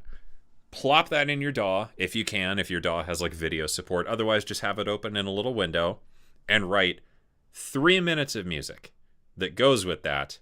But the twist is you have to group those chunks of music together in a way where you could take away faders of groups, whatever those groups may be, and it feels like interactive music for a video game. It's a great thinking assignment to get your brain wired into how working like a video game composer works. And you can do it by the end of the week and have it on my desk by Monday. That would be my homework assignment for everybody. And again, I wouldn't advise this with like a popular game because like the Skyrim soundtrack, you know, whatever, we all know what that sounds like. We all have like an emotional attachment to that or whatever. Just pick another game or a random game or a game that's not even out yet because then you don't know what the soundtrack is. Make music for that game and make it interactive in your DAW. Very good exercise. That gets the thumbs up from Jason. Do you have any other homework assignment ideas? No. Record garbage in your house. That's a good one. and then for Jason's side, I'll add that homework assignment. And then also sample some garbage you have in your house. One really good practice I saw, I think it was Marshall McGee. Are you familiar with his channel, Jason? The sound design guy.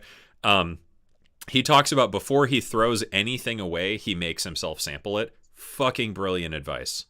Highly recommend it. Like if you just have garbage, you know, obviously like not like a rotting turkey carcass from Thanksgiving or, I mean, maybe you could probably get some samples out of that. I don't know. You know, whatever it is, like if you break a plate in the kitchen or something, like sample the broken plate and then throw it away or whatever. It's pretty cool practice. I've started doing that more and more of like before I sell something, I'll just make a bunch of sounds with it. It's pretty neat and it builds up a pretty good vault of like, sometimes this shit sounds cool for certain things later on. So I think that's it. Unfunny Failure. What's the charity? 2 local charities here. It's 2 Ladies Caring Dog Rescue. They have lots of cute animals, which I forgot before the stream started to read their names. I looked that up that whole time. You could support Connie, who's a sweet girl who is crate trained. Penny, who looks kind of like a skunk. Squiggy, which is an awesome name for a dog. And Aussie Mix, who loves playing with other dogs. Opie, which is a fucking amazing name for a dog. Mimi is a old lady dog. She's very adorable. Enzo, who's a little chihuahua looking thing. So I have one of those and she's fucking evil. He's probably great. Grady, big old boxer mix. Betty, Lots of good dogs. And then the Montgomery County Animal Shelter, also near me. They both have Amazon wish lists linked down in the description. And you can donate something and give animals a Christmas present and be a better person than everyone else. Then there's a Caesar, Boomerang, Bo.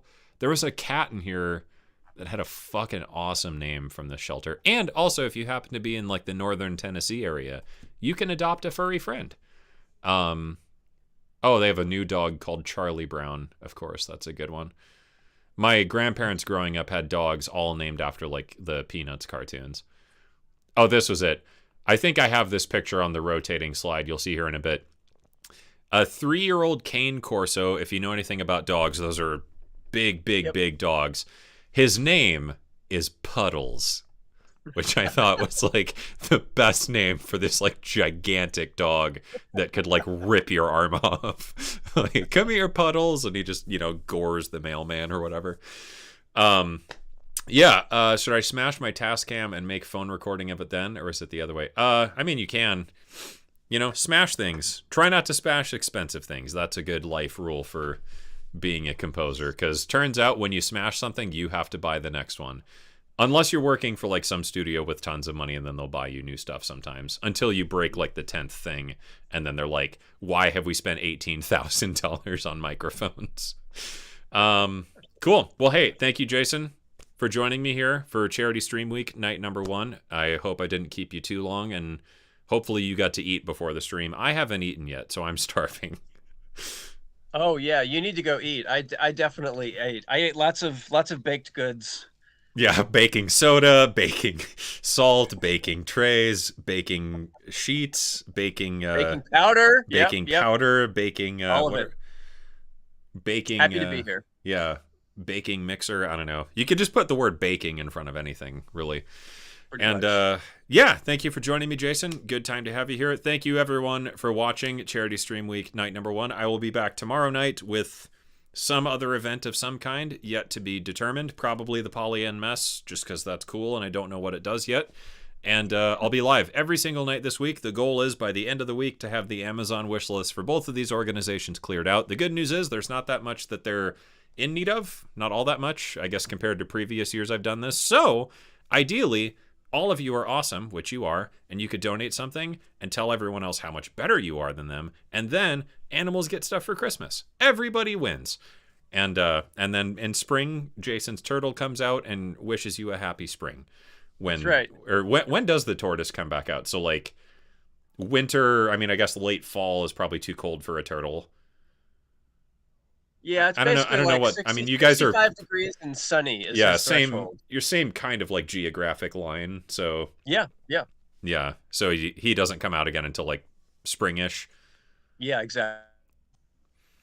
Well, cool. All right, that's it, everybody. I'm going to bounce to the main screen here. Have a great rest of your night or morning or whatever. Remember your homework assignment. Do it on my desk by Monday, and I'll see you tomorrow evening for another event of some kind. Thank you all for joining. Thank you, Jason, again, and bye.